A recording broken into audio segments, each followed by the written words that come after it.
game today as the team's starting roverback. He has 52 career tackles with 5 for loss, 8 passes defended, a forced a fumble, and recorded an interception. He is majoring in sports management and is a member of the AD Honor Roll. He is the son of Mark and Jermaine Bartlett. From Decatur, Georgia, Bryce Bartlett.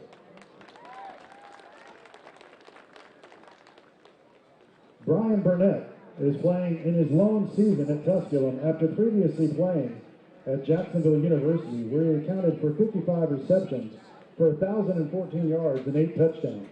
He leads the Pioneers this year with his 16 catches for 235 yards and a touchdown. He is majoring in strategic marketing and communications and is the son of Brian Burnett Sr. From Orange Park, Florida, Brian Burnett.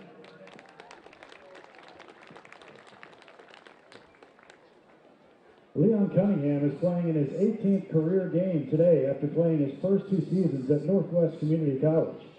He has made 38 career tackles, including 18 solo, and has 6.5 tackles for loss in his career. Leon had his first career interception at Lenore-Rhine earlier this season.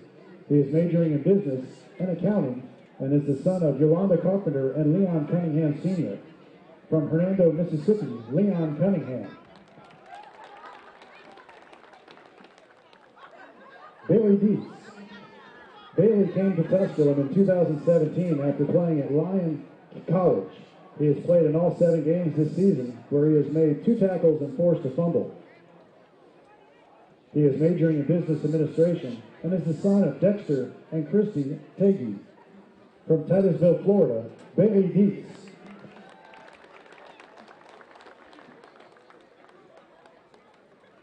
Joe DeFata is playing in his first and only season at Tusculum after being previously being with the programs at MTSU and ETSU. In his 7 games this year, he leads the Pioneers in scoring with 47 points. He is nationally ranked with his 8 made field goals and has made 23 of his 24 extra point attempts, including 21 in a row to start the season. He scored 13 points earlier this season against Shorter and followed with 11 points against Limestone, and was named the SAC Special Teams Player of the Week for both performances. He is majoring in business and human resource management and is the son of Joe and Jody DeFata. From Franklin, Tennessee, Joe DeFata. Kelly Donnelly has emerged as Tusculum's starting long snapper in his final campaign.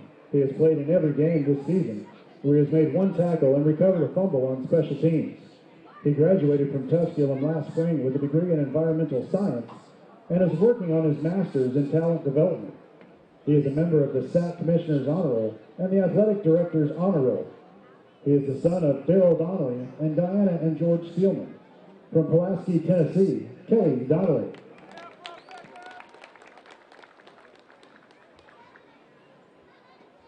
Chase Eichner is concluding his 4th season with the Tusculum program. He is majoring in sports science and is a member of the Athletic Director's Honor Roll. He is the son of Jim Eichner and Paula Lewis. From Crossville, Chase Eichner.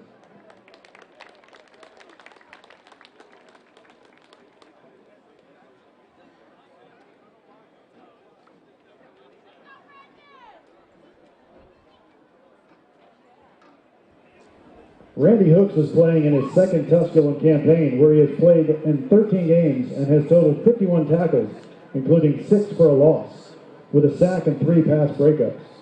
He is majoring in biology and pre-pharmacy and is a member of the Athletic Director's Honor Roll.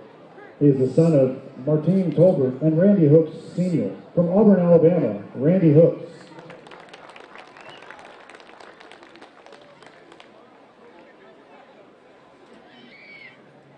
Caleb LaFleur will be making his 29th consecutive start on the Tusculum offensive line today. He began his collegiate career at ETSU, where he started in 9 games for the Bucks, giving him 37 starts in his career. He is majoring in sports science and is a member of the Athletic Director's Honor Roll. He is the son of Jen Davis. From Murfreesboro, Tennessee, Caleb LaFleur.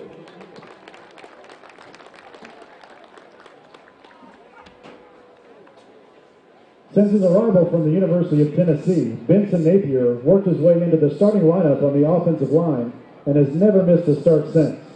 He will be making his 40th straight start today. He is majoring in mathematics and is the son of Mark and Sheremia Napier. From Coalfield, Tennessee, Benson Napier.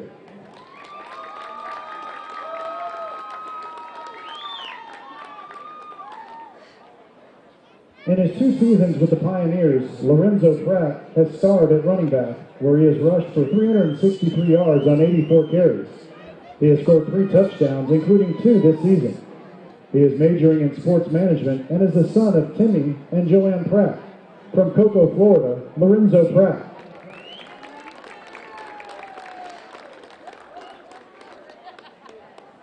Zach Smith has been a member of the football program for the past 4 seasons, where he has been an outstanding scholar athlete at tight end. He is a member of the SAC Commissioner's Honor Roll and the Athletic Director's Honor Roll while majoring in economics and general management. He is the son of Mike and Kay Smith. From Flowery Branch, Georgia, Zach Smith.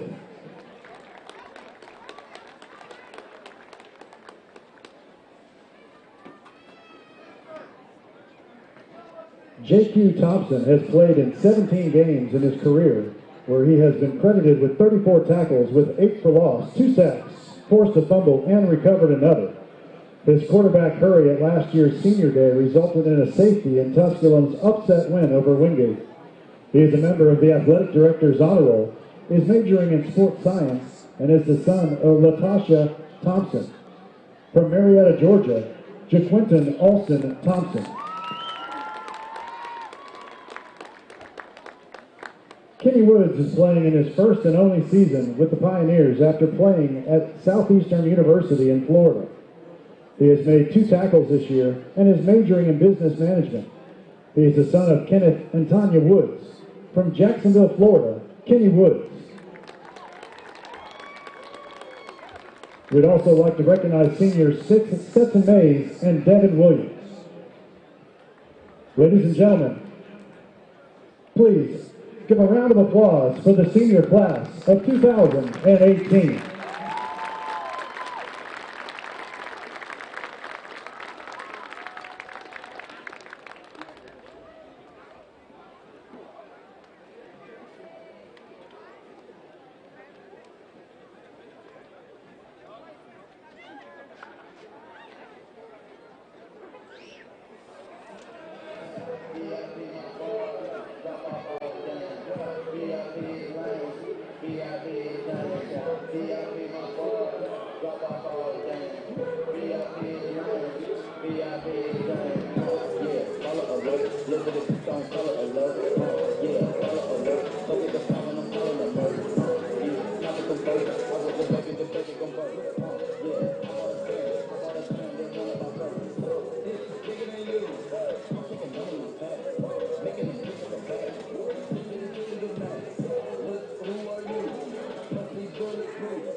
The first date.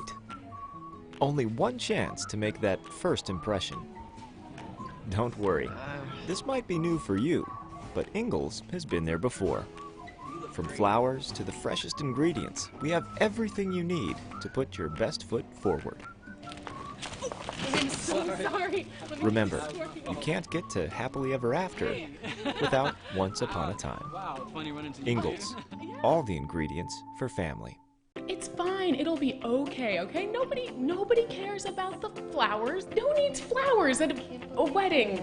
At Ingalls, we know that the best of plans don't always go according to plan. My best friend's getting married today and the florist never showed. That's why we're always there when you need us. What are their colors? Purple and cream. With smiling faces and helping hands.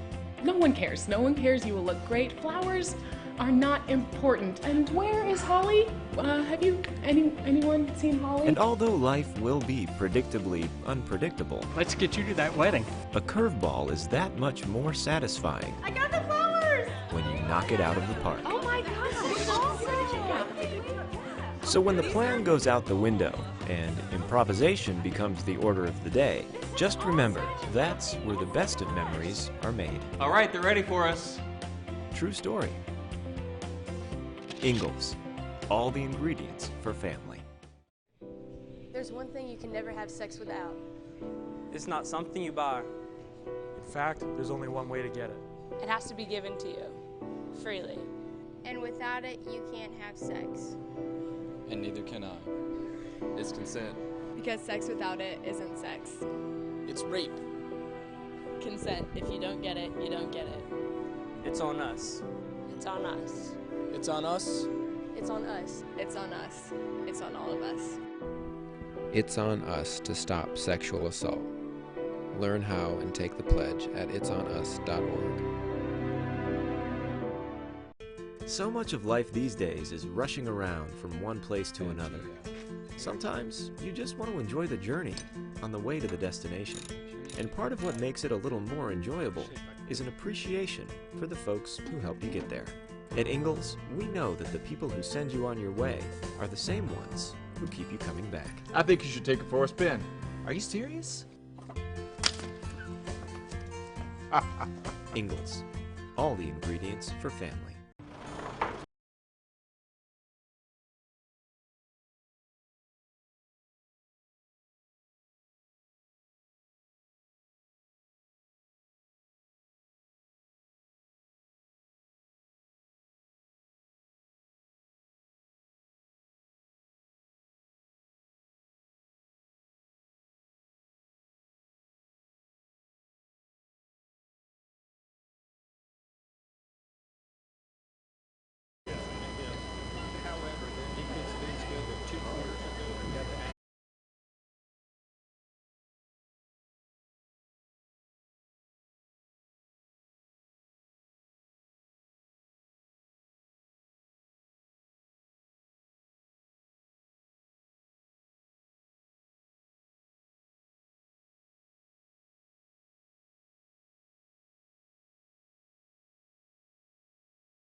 The invocation and the singing of the national anthem. The national anthem will be performed by Callie Patterson, a senior from McLeansville, North Carolina, and a member of the Tusculum University women's basketball team. And now our invocation. O gracious and heavenly Father, we thank you for this day and for allowing us to gather in the spirit of sportsmanship and competition. Please look over all student athletes who compete on this field today. Protect them from all harm and injury. We ask your blessing on those affected by breast cancer as well. Grant us the knowledge to find a cure. Also, bless all senior football players from both Tusculum and Carson-Newman. Guide them and their families as they begin a new chapter in their lives. We ask for these and all things in your most sacred name, Jesus Christ, who lives and reigns forever and ever. Amen.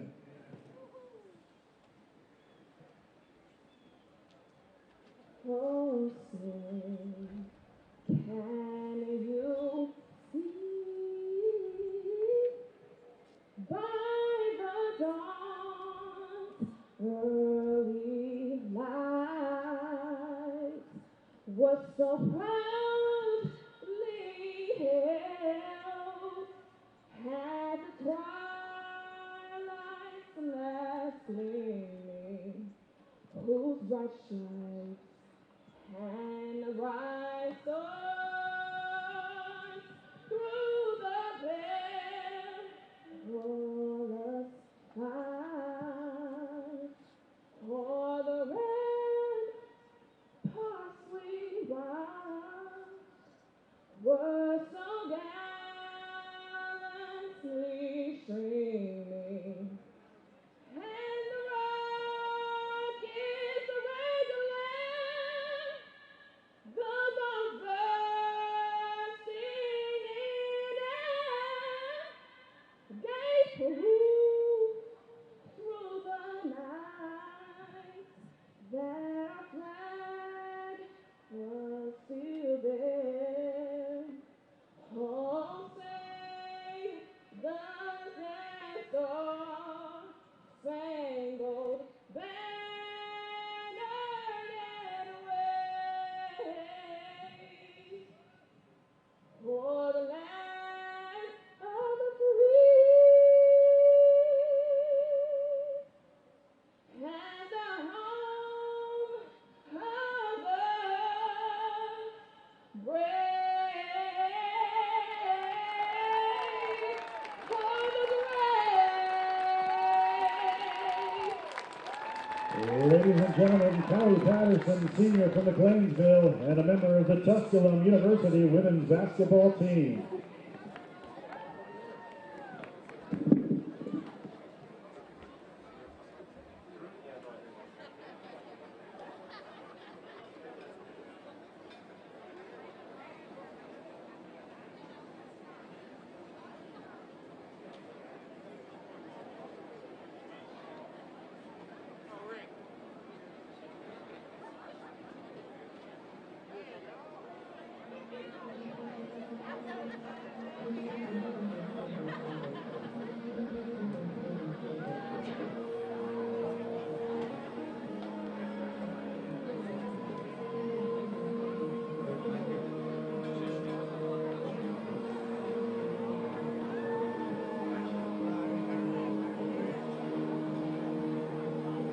Would be a success for Jerry Odom as he would go to 2-1 all time against the Eagles. It's next. Welcome all my friends. This is John Gregory.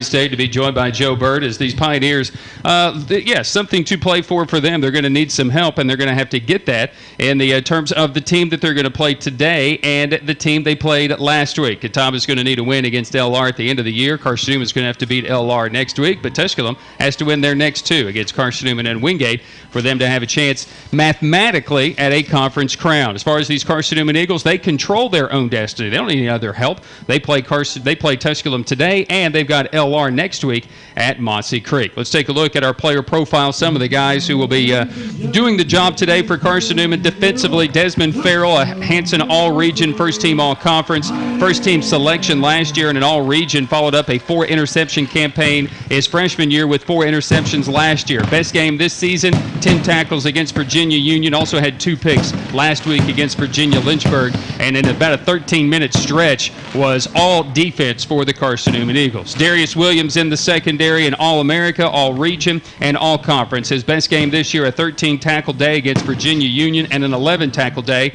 against Mars Hill, becoming Carson-Newman's 122nd All-America last year. That's 39 All-Americas in the last 40 years for Carson-Newman. Tamaris Coates is the middle linebacker. He's appeared in all 11 games last year. He's appeared in every game this year and leads the team in tackles with 68 and 14 tackles behind the line. Had a 13-tackle day against Newberry and an 11-tackle day against Virginia Union. Had 6 hits behind the line against Catawba. And Montel Presley, all-region, all-conference, and a player of the week, 5 tackles against Catawba and Newberry. He is in the trenches on the defensive line. Toot Johnson, one of the highly touted freshman running backs for this Carson-Newman team.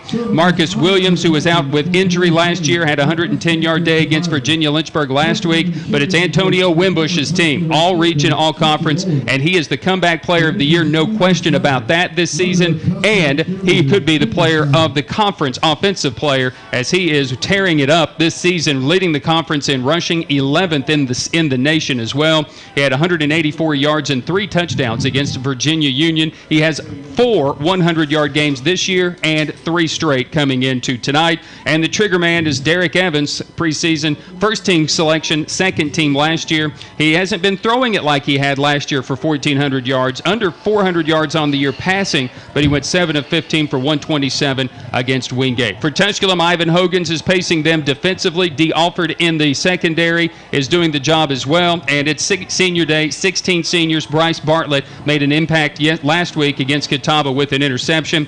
Alex Ogle, he is injured and done for the year, so that means Tommy Pistone will be the starting quarterback today. We'll talk about the Ogle-Pistone rotating door as it is, if you will, and the impact of Ogle being injured and what that could mean as Pistone will get his first ever start against the orange and blue in the black and orange. It's our player profile. We thank our sponsors and bring you back for kickoff. Tusculum and Carson-Newman is next here on the Pioneer Sports Network.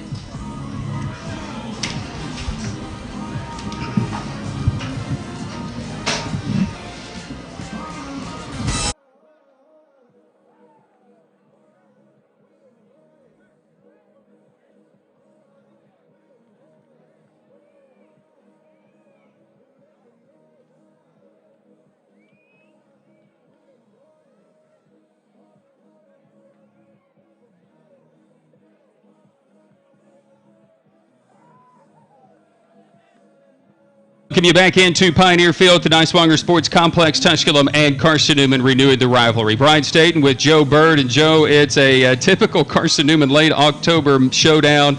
It's dreary, it's windy, it's a bit rainy, it's nasty, but it is a rivalry, and this one's about ready to get set. Yeah, it really is. I mean, you talk about the weather, they could honestly turn on the stadium lights, and hopefully we'll see the Pioneers light it up here a little bit against the Eagles. The Pioneers will be kicking away to Carson-Newman to start this one. Carson-Newman has the best return game against Tusculum's second leading kickoff return coverage. Last week they were the best, but they kind of got lit up against Catawba last week. So back deep to receive will be Antonio Wimbush and Marcus Williams, 2 very talented running backs. And obviously we've talked about Wimbush. Both of them were injured last year. Knee injuries ended their seasons early, and now they are back.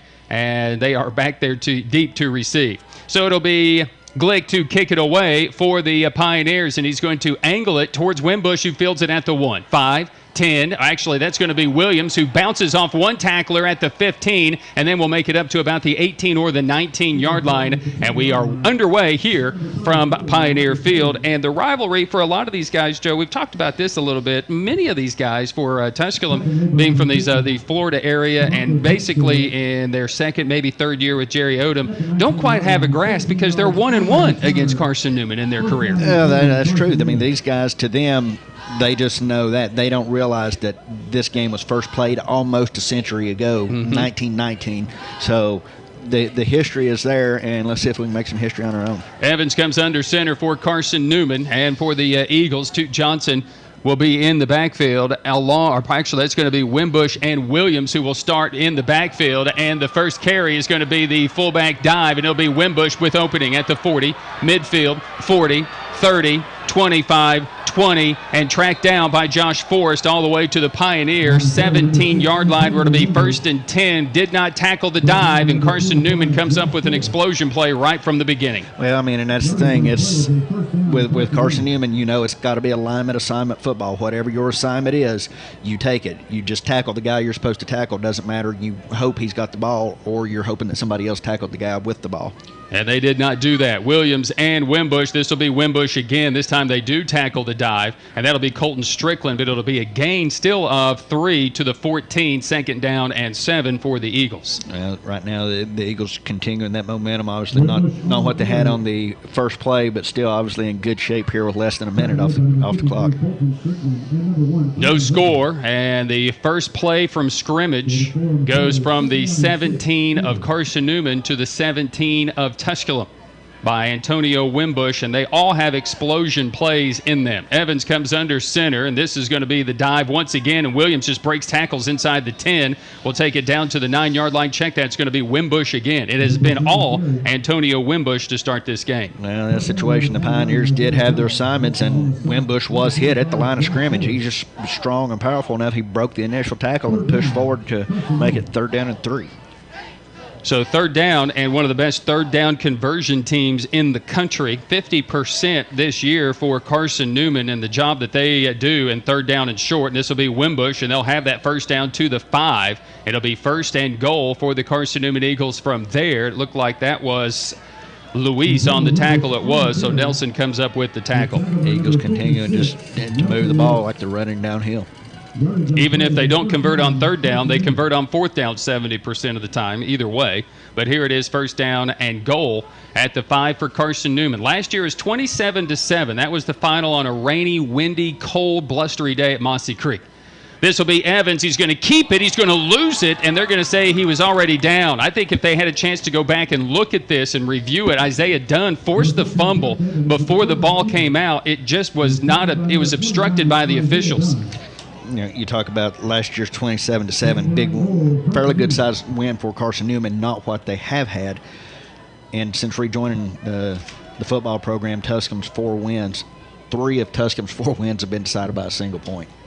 So it will be Evans, 2nd down and goals. Carson-Newman with the football. Even though he did fumble, he was down. Evans comes under center, and the handoff is to Wimbush. 2nd effort, and he's into the end zone. Touchdown, Carson-Newman. Touchdown, Antonio Wimbush, as he gets in from 2 yards away. Just a solid pounding drive by the Eagles. Not even 3 minutes into the football contest, they're already into the end zone. Ever since Newberry held them to their lowest output in 5 years, the Eagles have caught fire offensively. And during this 4-game winning streak, averaging 49 points a game, 471 rushing yards a game, and 532 yards of total offense. And Antonio Wimbush leads the country at 8.9 yards a carry, and he added to that on the first rush of this game. The point after is up and good, and we go to a break. The rivalry is underway, but the Eagles continue to stamp their dominance on this rivalry. They lead. It's Carson-Newman 7 and Tusculum 0. Pioneer football continues after this on the Pioneer Sports Network. So much of life these days is rushing around from one place to another. Sometimes you just want to enjoy the journey on the way to the destination. And part of what makes it a little more enjoyable is an appreciation for the folks who help you get there. At Ingalls, we know that the people who send you on your way are the same ones who keep you coming back. I think you should take it for a spin. Are you serious? Ingalls, all the ingredients for family. Family. Food's here! What's it mean to you? We got lunch. To us, it means the people you care about, look out for, and yeah, love. Even if you'd never let them hear you say it. Hey, you're eating hummus? What's wrong with hummus? Here at Ingalls, we have everything you need to gather around the table and give each other a hard time. Because that's what families do. Ingalls, all the ingredients for family.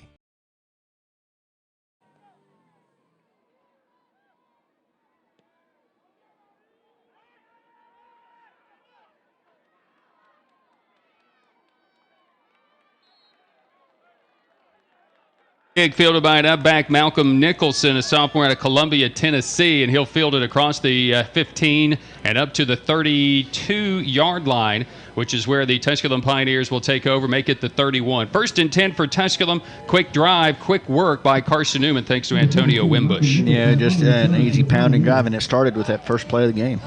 7-0 Carson-Newman, so the Pioneers must answer. It'll be Pistone who will work under center. Brooklander will come in motion now on tight at the line of scrimmage. Hand off to Jordan Shippey. And running at a premium against Carson-Newman last year, and it's kind of been that way this year as well, as Jordan Price comes up with the stop. Even though they're giving up rushing yards this year, Carson-Newman's defense last year was tops in the conference, total defense and rushing defense. You know, Shippey on that play, they did give him forward progress back to the line of scrimmage. That makes it 2nd and 10. Pioneers down 7-0. Pistone will break the huddle again. Alex Ogle injured last week against Catawba, and he is out for the year, and that's bad news. The preseason all-conference quarterback had really started finding a rhythm somewhat, and then the injury comes up, and he had done that last year as well, kind of there in the final stages of the season as well. First pass by Pistone is dropped by Connor Johnston. Couldn't bring it in, and it will be 3rd down and 10 coming up. Great pass that time by Pistone. Johnston had the ball, and he had the opportunity to catch it. I don't know if he was trying to run before he got secured, heard footsteps or what, but he just dropped it. No question about Carson-Newman's defensive secondary.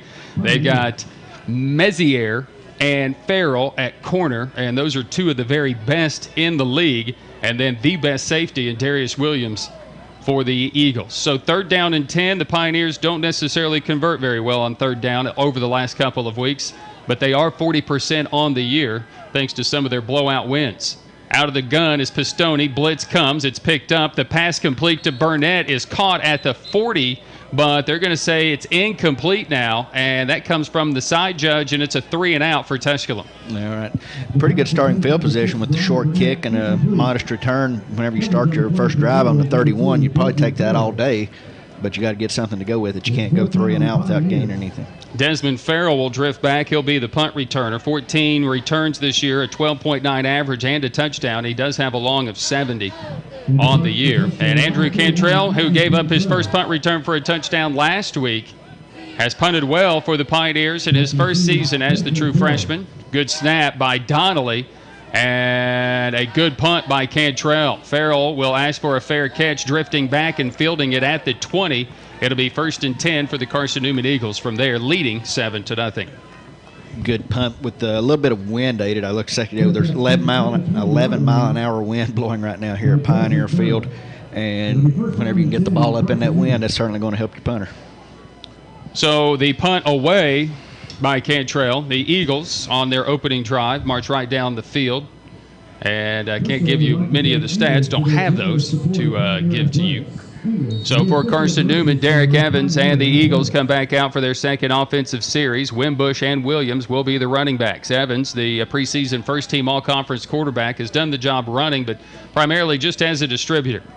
Pioneers get lined up, and Evans looking over and checking with the sideline.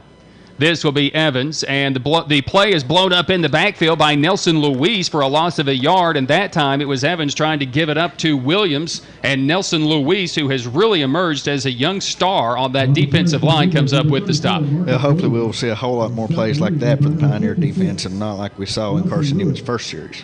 So the Pioneers force a 2nd down and 12 on the loss of 2. Again, Joe's right. You don't see a whole lot of Carson-Newman going backwards. Their offensive line is so physical. And on the snap, you have 2 yards right away. But Nelson Luis just beat his man. So a quick snap, and this will be a pass by Evans. Looking. Now he'll sprint out, split 2. And he'll be hit by Hogan's at the 25. And Evans will take it all the way up to the 29-yard line. So on a passing play that Tusculum had covered up nicely, Forrest was held on that far side, couldn't get off the block, and Evans picks up 8 more yards, and it'll be 3rd down and a yard. Well, that's the way it always seems for Tusculum whenever they're playing Carson-Newman. Even a bad play that should have been for nothing or a loss, Carson-Newman still picks up 8 yards. So it's 3rd down and a yard from the 29. Under center will be Evans. Quarterback keeper will give him the 1st and more at the 35 to the 40 as he thought he was going down. He stays on his feet, takes it to the 41-yard line, 1st and 10 for the Eagles. Shoestring tackle there by the Pioneers. I believe it looked like Quadre Allen reached up and got a hand on it. So first down and 10 coming up for Carson-Newman, leading the game 7-0. And moving the football, this drive starting at the 20. Again, an overcast, kind of dreary, cold, late October Saturday afternoon here at Tusculum.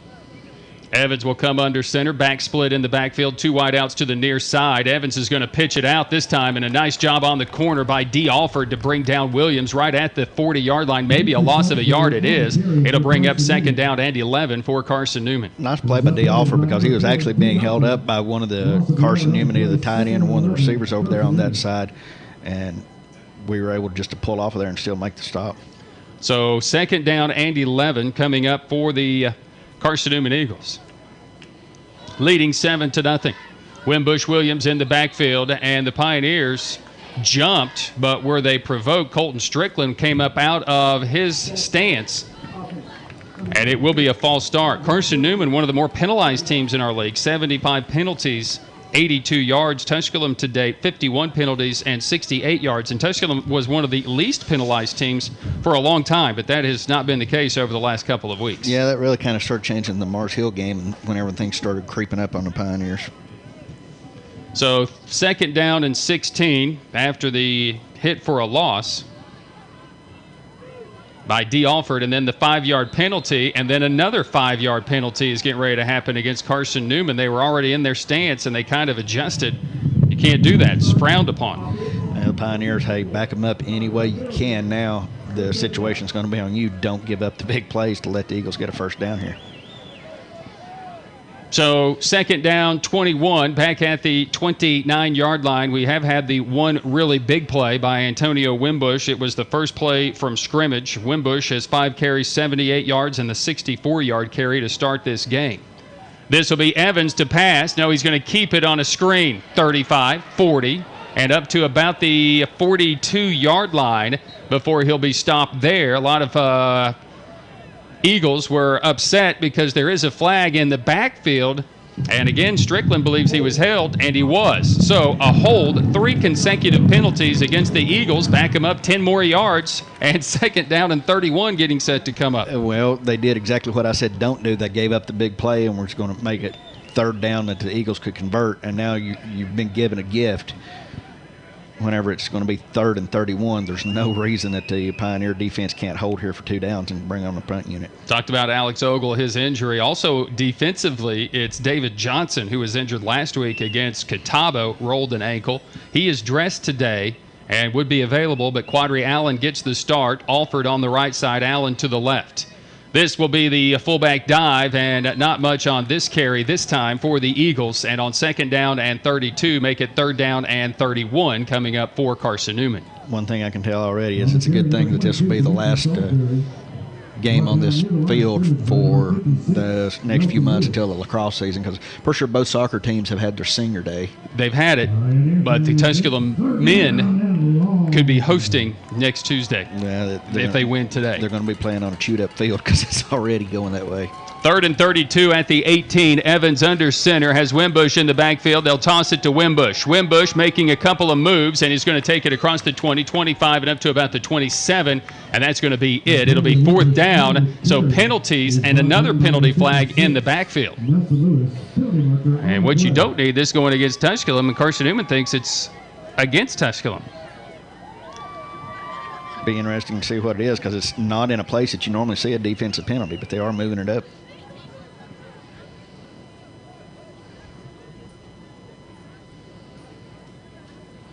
I don't see a call, and they've moved it up 10 yards at the end of the run.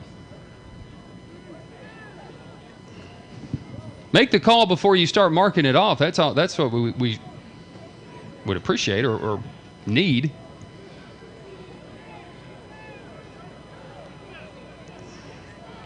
I still don't know what's going on. I don't know that anybody does.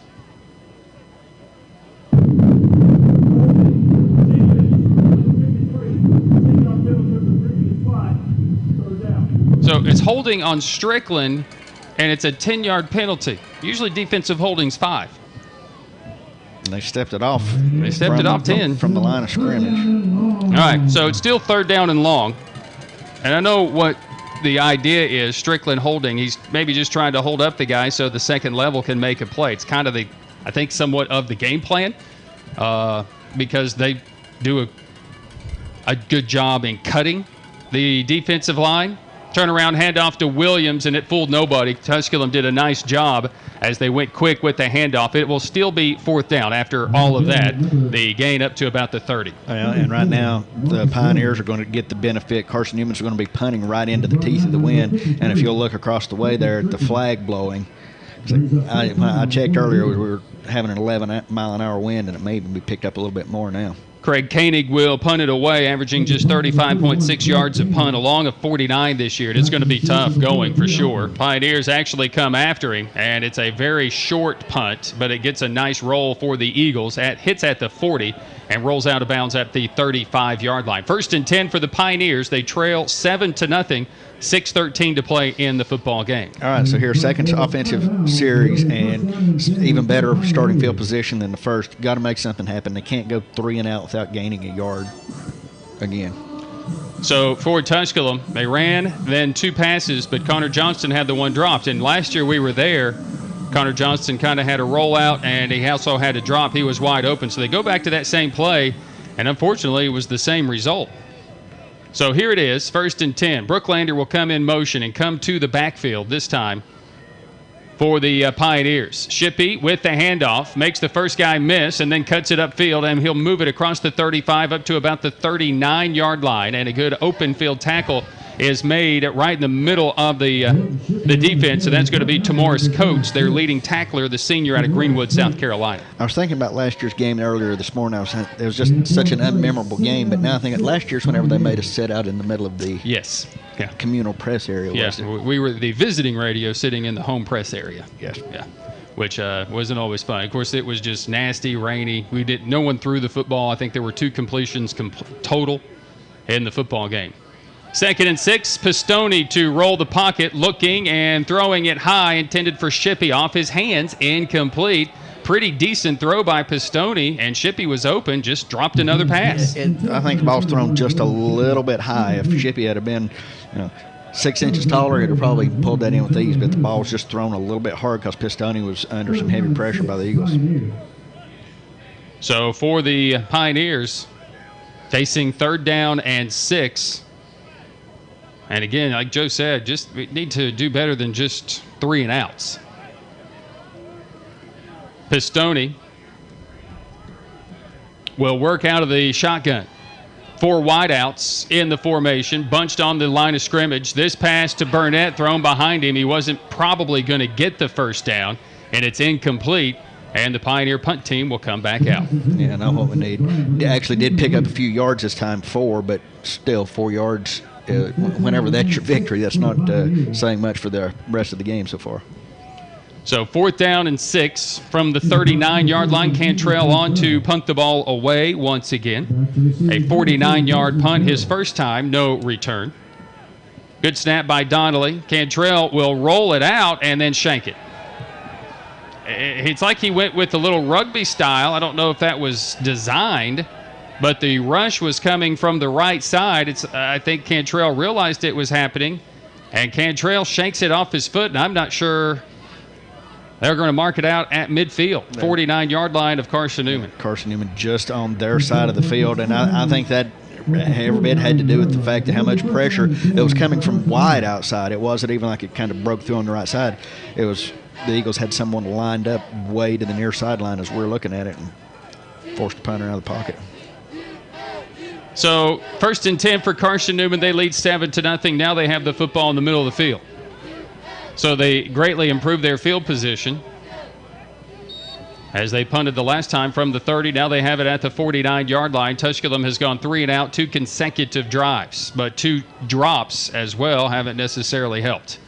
So the handoff, and a nice job by hemming up Wimbush this time. Bryce Bartlett with the stop in the backfield, and it will be a loss of a yard on the play. Brings up a 2nd down and 12. Really plugging up the play right in the middle was Ahmad Gandy. Bryce Bartlett's 29th tackle this season.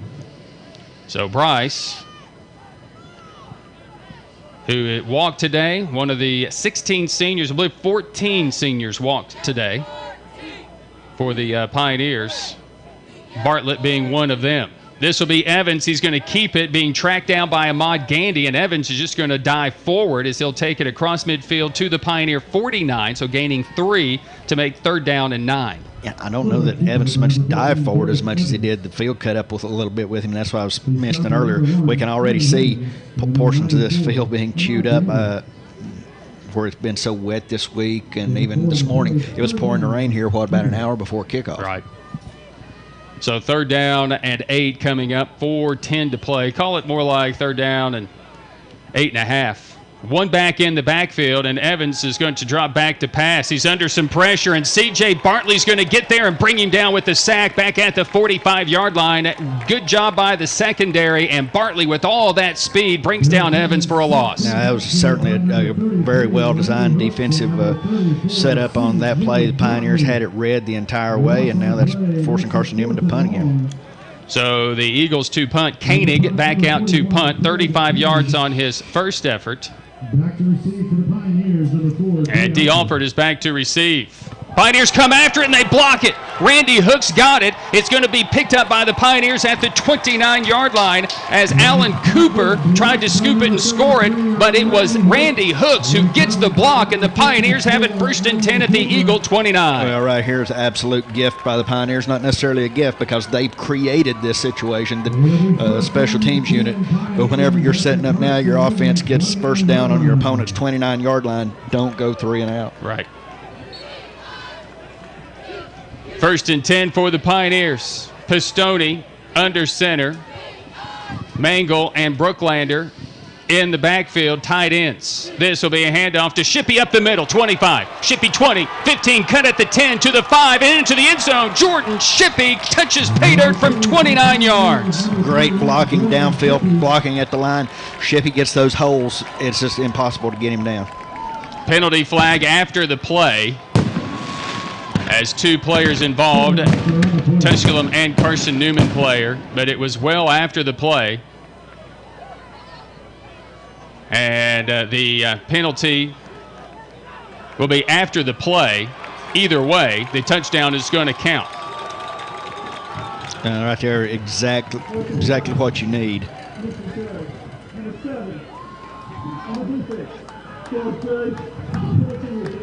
We will assess the penalty against Carson-Newman on the kickoff. Oh, so what I was saying, it all started with the defense, getting Carson-Newman off the field. Great job by special teams blocking the punt, and then a good offensive set to open the field up for Shippey. DeFada to attempt the point, missed one, his first last week against Catawba after hitting his first 21 of the year. This one is up, didn't catch all of it, but it's good. We're tied. 3:18 to play here in the opening quarter. The block punt by Hooks and the 29-yard touchdown run by Jordan Shippey puts the Pioneers on the board. We go to a break with your score. Tusculum 7, Carson-Newman 7. Pioneer football continues after this. The first date. Only one chance to make that first impression. Don't worry, this might be new for you, but Ingalls has been there before. From flowers to the freshest ingredients, we have everything you need to put your best foot forward. I'm so sorry. Remember, you can't get to happily ever after without once upon a time. Ingalls, all the ingredients for family. It's fine. It'll be okay, okay? Nobody cares about the flowers. Who needs flowers at a wedding?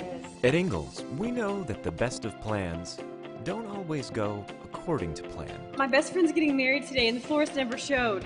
That's why we're always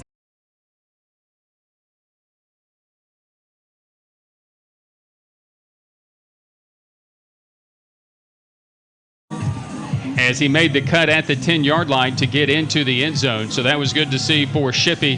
And right now, this Pioneer team 0 for 2 on third downs. Don't have the offensive numbers, but they now have, just about 33 yards of total offense, and they've tied the game. 33 yards of offense, 29 of it on one play. We'll take it. I was just noticing right there, a Pioneer volleyball match will be delayed because the officials were late in arriving. Oh, nice. Last night.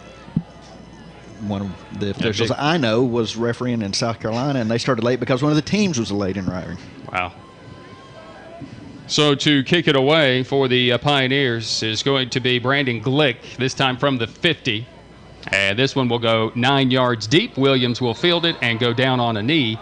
And the Eagles will have it 1st and 10 at the 25. So 3 aspects in the game: offense, defense, and special teams. And Joe, our special teams get our first block punt of the year, which is nice to see. They nearly got it last time, but this time Randy Hook's fighting through that protection. And they get the block as we have a timeout. We'll take it. We'll step aside. Back in a minute here to Pioneer Field. 3:18 to play in the first quarter. It's Tusculum 7 and Carson-Newman 7 as you listen to Pioneer Football on the Pioneer Sports Network. So much of life these days is rushing around from one place to another. Sometimes you just want to enjoy the journey on the way to the destination. And part of what makes it a little more enjoyable is an appreciation for the folks who help you get there. At Ingalls, we know that the people who send you on your way are the same ones who keep you coming back. I think you should take it for a spin. Are you serious? Ingalls, all the ingredients for family. Family. Food's here! What's it mean to you? We got lunch. To us, it means the people you care about, look out for, and yeah, love. Even if you'd never let them hear you say it. Hey, you're eating hummus? What's wrong with hummus? Here at Ingalls, we have everything you need to gather around the table and give each other a hard time. Because that's what families do. Ingalls, all the ingredients for family.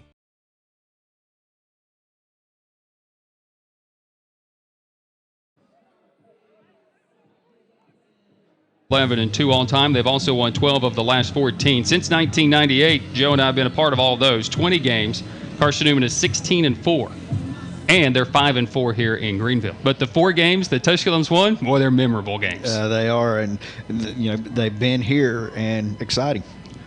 Eagles have it 1st and 10. Williams will be upended as we start again. Isaiah Dunn there with the stop as Marcus Williams will carry it to about the 27, 28-yard line before he's upended. Gain of 3. 2nd down and 7 coming up. Well, right here is where the Pioneer defense, don't give up the momentum you've got. Obviously try to get Carson-Newman off the field, but just don't give up any big demoralizing plays is the main thing right here early in this drive. So for the Eagles, Antonio Wimbush, 6 carries, 77 yards total. Evans 5 for 23. Williams with his 3rd carry, and that's just his 3rd yard. This will be Evans, quarterback keeper. He fakes the pitch, and it's just tough to get out. Tough sledding as Nelson Luis blew up that play in the backfield with Randy Hooks and Isaiah Dunn. They will gain a couple, but it'll bring up 3rd down and 5 for the Eagles. Yeah, said right now the Pioneers are doing what we said earlier, alignment assignment football. Everybody stay home, cover your man, do your job, and you can see that good things happen. You don't have to worry about it. This is not a stat game. No. This is one of those games you just do what you're supposed to do, and if the play comes your way, that you make the play. These are the types of games where the free safeties have the biggest days because they're the guys that are left free. 3rd down and 5. Evans will run the option to the near side. He's not going to get there. He's going to be stuffed a yard, maybe a yard and a half shy of the 1st down. And a nice job again by the secondary to make a sure-handed tackle. That's Isaiah Dunn. So it's 4th down and a yard and a half. And this is a team that converts 70% of the time on 4th down. Well, I mean, we know with the way their offense is, and Coach Turner didn't even look for the punt unit. A bad play, they can easily fall forward a yard. Evans will try it, and Evans is going to be stuffed initially, but second effort will give him the 1st down across the 35 as Josh Forrest comes out of the pile with the ball, but well after the whistles had blown. So 1st and 10, the Eagles roll the dice from their own 34 and gain 3. Yeah, I know a lot of teams, and especially today, people grew up playing video games. They don't think this is sexy football, but it's successful football. Very successful. Moves the chains once again.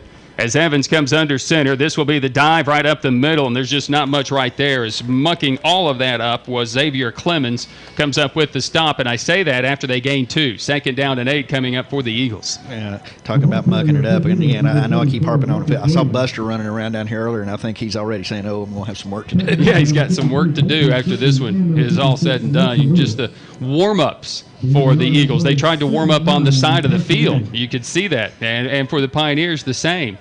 Right in the middle of the field, though, it's starting to get a little bit muddy. 2nd down and 9, call it. Evans will run to the near side, and he'll be hit at the 40 by Isaiah Dunn, who comes in late and brings him down at the 41, maybe 42-yard line. It'll be third down coming up, 3rd down and 5. Dunn coming up at the tackle, then making the Superman pose. We don't need to see that here. Not again. Don't need that at all. 20 seconds to play in the quarter. We're tied at 7. Eagles score on their first possession after a 64-yard run by Antonio Wimbush, and that's just it. All of these running backs for Carson-Newman have big play capabilities. 85 yards for Wimbush, 63 for Williams, 68 for Jackson, 55 for Evans, 68 for Toot Johnson, and those are all the running back big plays this year. That's the end of the first quarter. We go to a break with your score. It's Tusculum 7. It's Carson-Newman 7. Pioneer football will continue after this. It's fine. It'll be okay, okay? Nobody cares about the flowers. Who needs flowers at a wedding? At Ingalls, we know that the best of plans don't always go according to plan. My best friend's getting married today and the florist never showed. That's why we're always there when you need us. What are their colors? Purple and cream. With smiling faces and helping hands. No one cares. No one cares. You will look great. Flowers are not important. And where is Holly? Have you anyone seen Holly? And although life will be predictably unpredictable, Let's get you to that wedding. a curveball is that much more satisfying I got the flowers! when you knock it out of the park. Oh my gosh, it's awesome! So when the plan goes out the window and improvisation becomes the order of the day, just remember, that's where the best of memories are made. All right, they're ready for us. True story. Ingalls. All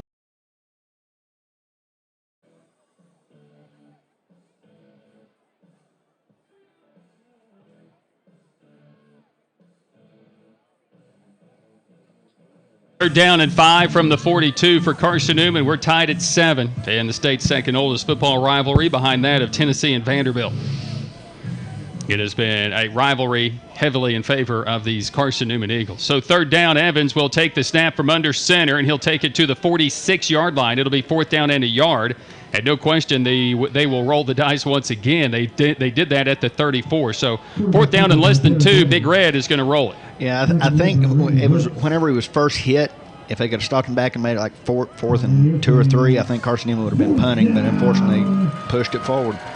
Evans will line up under center, and they're going to point, say move. Strickland's going to say they did move, but Evans was checking at the line of scrimmage, and they're going to bring him down for a loss in the backfield. Ahmad Gandy flies through and gets Evans on 4th down. It's 1st and 10 for the Pioneers at their 43-yard line. Here again, defense has created another wonderful opportunity for the offense.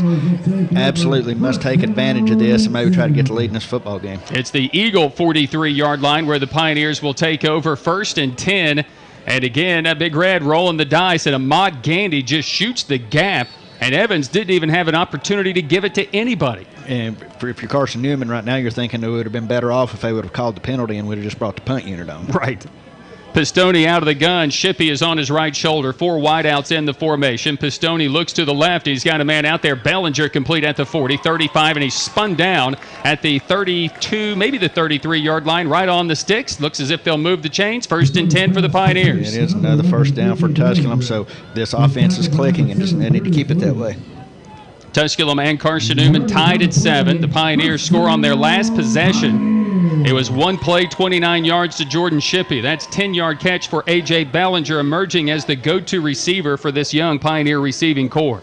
Toss to the near side. This is going to be Shippey. Stops at the 30. Starts again to the 26 and down to the 25-yard line before he'll be brought down by Zach Fuller. It'll bring up 2nd down and 2 for the Pioneers after the gain of 8. You know, it's nice to see the Pioneers in a situation like this. It honestly looked like a bad play for Shippey, but then once everything's all said and done, he picked up 8 yards on the carry. After the toss, 13 and a half to play here in this second quarter. Tied at 7. Bellinger to the far side. Burnett to the near side. Tight ends to the right and to the left. We almost have this inverted wing. Actually do have the wing T look with Shippey, the tailback. Under center will be Pistone.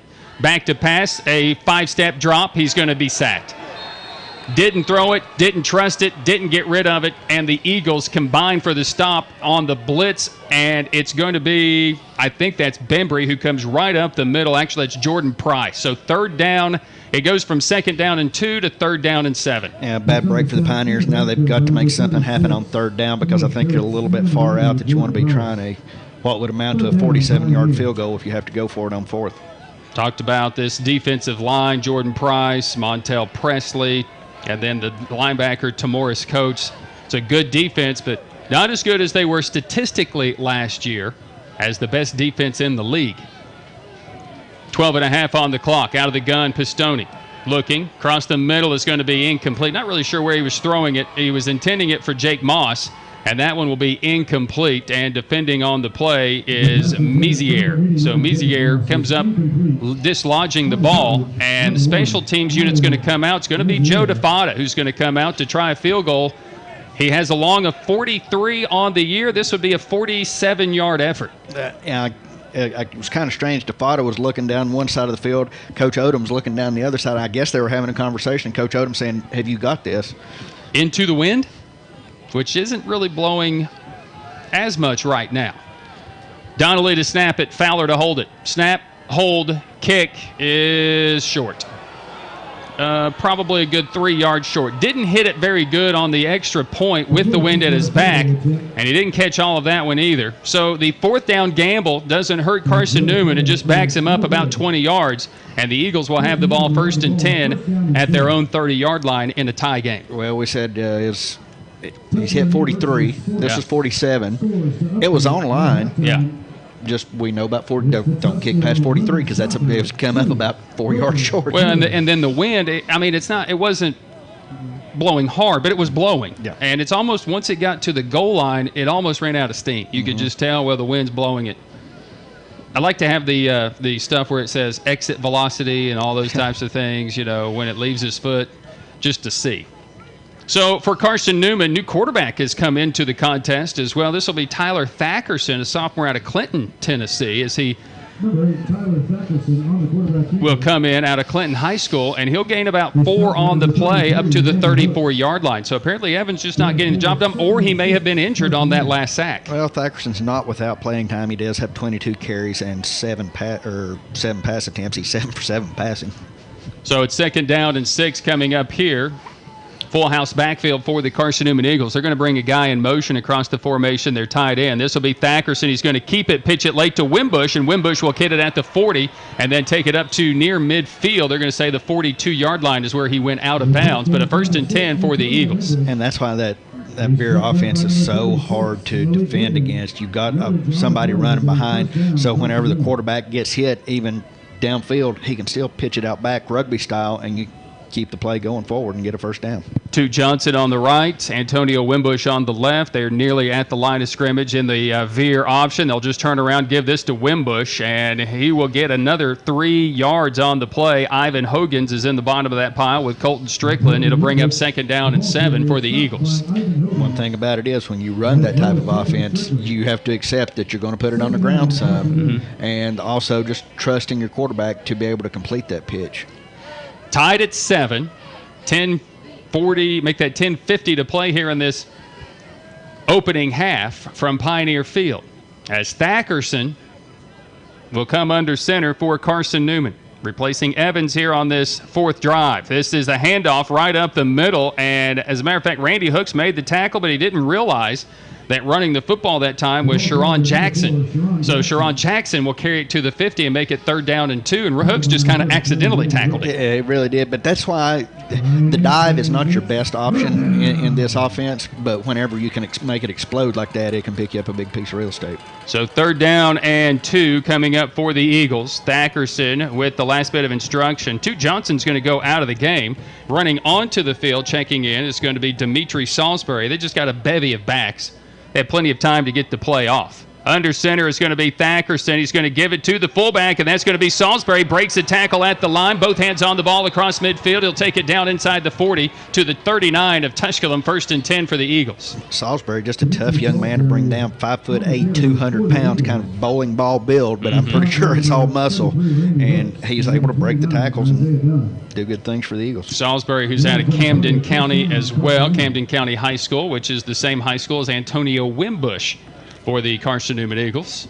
9:40 to play here in the second quarter. We're tied at 7. Eagles on the drive. This will be Thackerson, a late pitch, and this will be Jackson with some daylight. Jackson at the 30, to the 20, to the 10. Foot race to the end zone. He's there. Sharon Jackson with the 39-yard score for the Carson-Newman Eagles. It'll be his 5th touchdown of the year. I'm wondering if it's supposed to be legal for one of Carson-Newman's offensive linemen to be pancake tackling a defensive back to the ground right at the point where the run broke out.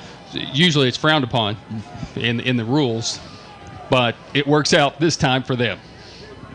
Touchdown for the Eagles. And on to attempt the point is going to be Drew Udy. Udy with the attempt, snap, hold, and kick is up and good. And we go to a break with a new score. 9:29 to play in the second quarter. It's now Carson-Newman 14. It's Tusculum 7. Pioneer football will continue after this on the Pioneer Sports Network. The first date. Only one chance to make that first impression. Don't worry. This might be new for you, but Ingalls has been there before. From flowers to the freshest ingredients, we have everything you need to put your best foot forward. I'm so sorry. Remember, you can't get to happily ever after without once upon a time. Ingalls, all the ingredients for family. So much of life these days is rushing around from one place to another. Sometimes you just want to enjoy the journey on the way to the destination. And part of what makes it a little more enjoyable is an appreciation for the folks who help you get there. At Ingalls, we know that the people who send you on your way are the same ones who keep you coming back. I think you should take it for a spin. Are you serious? Ingalls, all the ingredients for family. Family. Food's here! What's it mean to you? You got lunch. To us, it means the people you care about, look out for, and yeah, love. Even if you'd never let them. They take the 14-7 lead on the Sharon Jackson 39-yard run to pay dirt, his 5th touchdown after getting the 4th down failed. Pioneers driving to the 30, missing the field goal. The Eagles took over there, and the backup quarterback coming into the contest, Tyler Thackerson, leading them to the score. Brian, taking a look at some of the other scores around the South Atlantic Conference. Limestone is at Catawba today at the end of the first. That game is scoreless. Just recently kicked off. UNC Pembroke is at number 24, Lenore Ryan. Down in Newberry, South Carolina, the Wolves host Wingate, and that's at 3 o'clock kickoff. So kicking it away here will be Caden Patterson, the young freshman. Young special teams group for the Carson-Newman Eagles. Koenig is the freshman punter. Udy, the sophomore, and Patterson doing the kickoff duties, the young freshman. So Pratt is back deep. He didn't get a chance to return the first one. He'll get a chance to return the second one from the 10, 15, 20, 25, and he'll take it up to about the 27. Oh, he's still loose, 30, 35, 40. He's broken it to the 40. Pratt to the 30, Pratt to the 20. He'll take it to the house. 95 yards for Pratt, and the Pioneers special teams with the score and a point away from evening this thing up. I'm going to wait to see the kick or the replay here because I don't know if there was some sort of pitch out or what, but everybody in the field was looking, oh, hey, he's tackled here. Oh, wait a minute, I think somebody else has the football. Lorenzo Pratt will take it to the house as he fields it at the 5 and then takes it into the muck. And then all of a sudden bounced it outside near sideline, and it was a foot race. And Lorenzo Pratt's first kickoff return for a touchdown. And the Pioneers, just like that, little offense, but they are a point from evening it. And DeFada's kick does just that, and we're level. So Pratt will kind of get into the muck and, yeah, just gets bounced outside, stays on his feet, and was able to beat Patterson to the end zone. We'll go to a break and return right after this with your score. It's now Tusculum 14, Carson-Newman 14, 9:13 to play in this first half as you listen to Pioneer Football on the Pioneer Sports Network.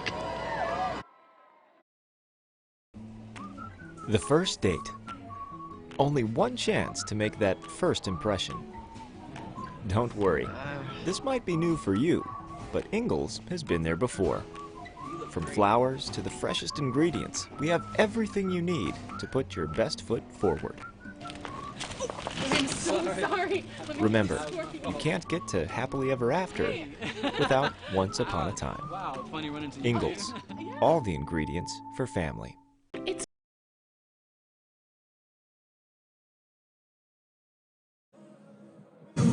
We will give him 95. I don't think they'll give him 90. It'd be more like 90 on the kickoff return. Either way, Joe, it's still a miracle that he was able to kind of break, contain, and get out. But Lorenzo Pratt goes some 90-plus yards for that touchdown. Well, great heads-up job by Lorenzo Pratt because everybody else thought he was down.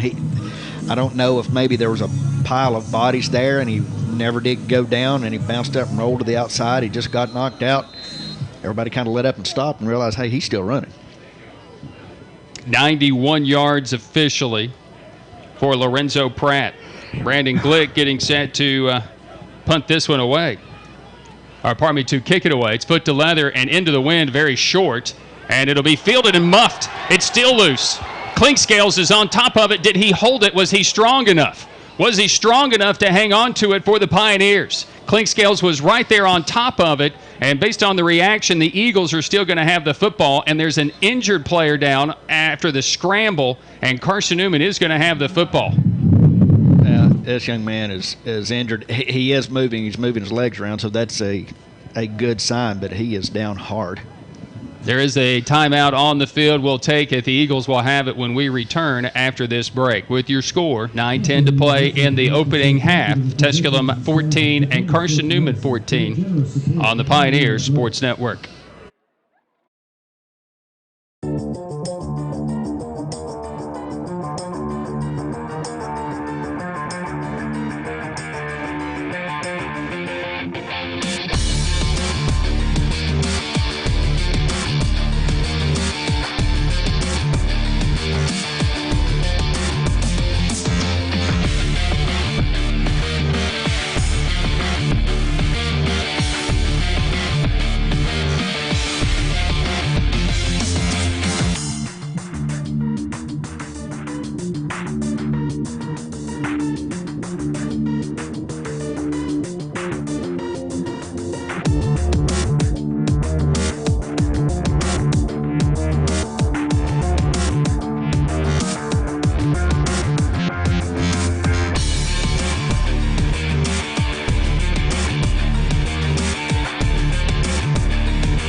Ray Arterbridge, the injured Eagle on the play, got kind of hung up on that scramble for the muffed kickoff into the wind here that obviously just held the ball up in the air, and he is where it was really moments of trepidation there as he's walking off under his own power. That is outstanding news. It is. I mean, I have no earthly idea if he lost consciousness, but the way he was laying there at first on the field, it makes you think, that pit in your stomach, some sort of neck injury, but then I saw him moving his feet, so okay, that's good. So just the head-to-head collision at least certainly addled him for a few moments. First down and 10 for the Carson-Newman Eagles. They have it from the 28-yard line, and this play goes nowhere. They got into the backfield. Thackerson just kind of did a pirouette, tried to hand it off to Wimbush, and the Pioneers were not fooled. No gain. It'll bring up second down and 10. Brian, some other scores in action going around Tusculum Sports today. The Tusculum women's soccer team is up 2-0 over Coker, and that on the road in South Carolina. That's at halftime. The Tusculum men kick off against the Cobras at 3:30. And Tusculum volleyball's at home over here across the way. They're playing Catawba, and that game is just a few minutes from starting. Second down and 10. Thackerson looking to pass. It's covered up, and he's going to be hit and dropped as he gains 2. But he was looking to that far side to Romaine Kelly, a 6'3 freshman out of Spartanburg. And it'll be 3rd down and 8 coming up for the Eagles. We're tied here at 14. Well, here we go again, the old proverbial big 3rd down opportunity for the defense. Don't mess it up. The Eagles 3 of 7 on 3rd down today. The Pioneers are 0 for 3 on 3rd down. So Thackerson, and I still do not see Evans over there on the sidelines, as if he is maybe just being held out because of lack of production or if he was hurt, as I've been trying to scale the sidelines. Send demand in motion across the formation. That's Wimbush. They're going to hand it off. It's kind of a Sally play, and it's read nicely by the Pioneers. C.J. Bartley, as he was being held, they bring down Marcus Williams as they were rolling the pocket to the near side, and it was just kind of a Statue of Liberty play to Williams, that counter, and Bartley was not fooled. Well, Thackerson did a very good job of selling that play, but here again, all due props to Tusculum's defense for staying at home and taking your assignment and forcing Carson-Newman to punt. How were they held? Because their jersey is off of their shoulder pads, both. Oh, a bad snap and a nice job by Koenig to come down with it. Alford is going to field it at the 30, no fair catch, and he'll take it up to about the 33-yard line. Koenig, the ball was wide, and he has to reach out to his left and make sure that ball doesn't go back toward the end zone. So a nice job by the freshman and to get that punt away, and Alford takes it to the 33. So the Pioneers turn with a tie score at 14 apiece. A scoring update at the other game, Catawba playing at home. We saw them last week. The Catawba Indians now leading Limestone 7-0 in the second quarter. Limestone, who fired their coach this week. Yeah, I saw that. Will the former offensive line coach at Carson-Newman, he actually may be over here, maybe doing a little bit of a scouting help, potentially. Maxwell Joseph will be the running back for the Pioneers. Pistone will come under center for Tusculum. Tied at 14 from their 33. Joseph with the carry right up the middle, head down opening at the 40. Joseph at the 50. Cuts at the Eagle 45. Stops at the 40. Takes it down inside the 40 to the 36-yard line. Maxwell Joseph for the Pioneers with the big play. Well, just like the touchdown run by Shippey earlier here in the game, it's great to see Tusculum break off those kind of runs against the Eagles instead of it being the other way around. Maxwell Joseph's longest run of the year was 28 yards, but boy, he really came on last week against Catawba, and he was a lot of the offense. He goes for over 80 yards, and he had 2 touchdowns, 1 rushing, 1 receiving. 1st and 10 for the Pioneers at the 36-yard line. After the rush by Maxwell Joseph, he's going to get another chance, and Joseph lowers the shoulder once again inside that line of scrimmage, goes down at the 32-yard line. He'll gain 4 on the play and make it a 3rd down, or I should say a 2nd down and 6, as Joseph runs for a season-long 31 on the rush previous. One of the Eagles on the ground, he's going to need some assistance getting off, and he'll be walking funny. Yeah, that was tough. Zach Fuller, the freshman linebacker out of Jessup, Georgia, out of Wayne County High School, took a hit to the south of the border. Yeah, he'll feel that for a while. 2nd down will be coming up. Next week, the Pioneers will travel to Lexington, Virginia, our first ever trek to the Military Institute, Virginia Military Institute. Looking forward to the trip, all the nostalgia and all the historic nature behind that. I've never been there, so I'm really looking forward to that. We need to leave early, and we could take a little tour of Washington and Lee Universities right next by to VMI.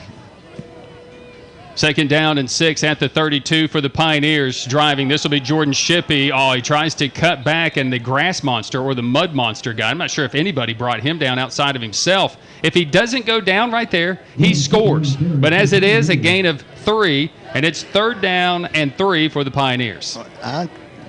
About where they spot the ball is about where he lost his footing, but he actually did fly through the air forward about 2 yards, I think. The spot is definitely suspect. Yeah. 3rd down and 3. Joseph is in there. Boney is the fullback. Bellinger, the lone wideout, to the near side. Pistone comes under center. Handoff to Joseph up the middle, takes a hit and drives down near the sticks. And he'll be very close to the 1st down as he is hit by Coates. And then they move it back a whole yard. How is that the spot? I don't know. Tough spot for the Pioneers in this situation. I think you certainly go for it. And they're bringing in a fullback to do a little blocking here, and Gary Brooklander. So And as I look at Jordan Shippey's last play, he just fell down on his own. He wasn't tackled. And his knee didn't go down until the 32-yard line. And I don't understand why they spot it there. Here, it's 4th down and a yard. Pioneers trying to go quick. The Eagles aren't set up, and the Pioneers are going to take a timeout. So they want to talk about it. You can hear that wind just whipping through our referee's mic. That's Jim Ellis. Well, founded in 1991, the Pioneer Club helps our students succeed athletically and academically as its members provide athletic scholarships as well as support for programs and facilities. The Pioneer Club offers several donation levels to meet your budget. More importantly, we hope you join the Pioneer Club to help us support our student athletes by giving them the best possible resources to excel on and off the playing surface. You have received your Pioneer Club brochure, which happened back in the summer, or the emails. Take time to review it if you have not done so as of yet, and help support the student athletes here at Tusculum. Several campaigns that are going on now, such as resurfacing the tennis courts, some work at the softball fields, and obviously trying to put down some new turf here at Pioneer Field. Your support would be greatly appreciated here at Tusculum. Hey, I'm a member of the Pioneer Club, and you should be too. Pioneers take the timeout. Didn't like something on the setup. And so 4th down and a yard coming up for Tusculum here. Straight eye, Boney and Maxwell Joseph. Brooklander in motion for the Pioneers as tight end. And they'll turn around and hand it off to Joseph. And not even second effort's going to get there. The Eagles with the stand. It was a horrible spot on the 3rd down play, and now on the 4th down play, flying through for the Eagles was Javon Barnes with the stop. Well, all you can do right now is just reset your defense. You've got the advantage field position-wise. 4:49 remaining here in the first half. Get a stop, get your offense back on the field.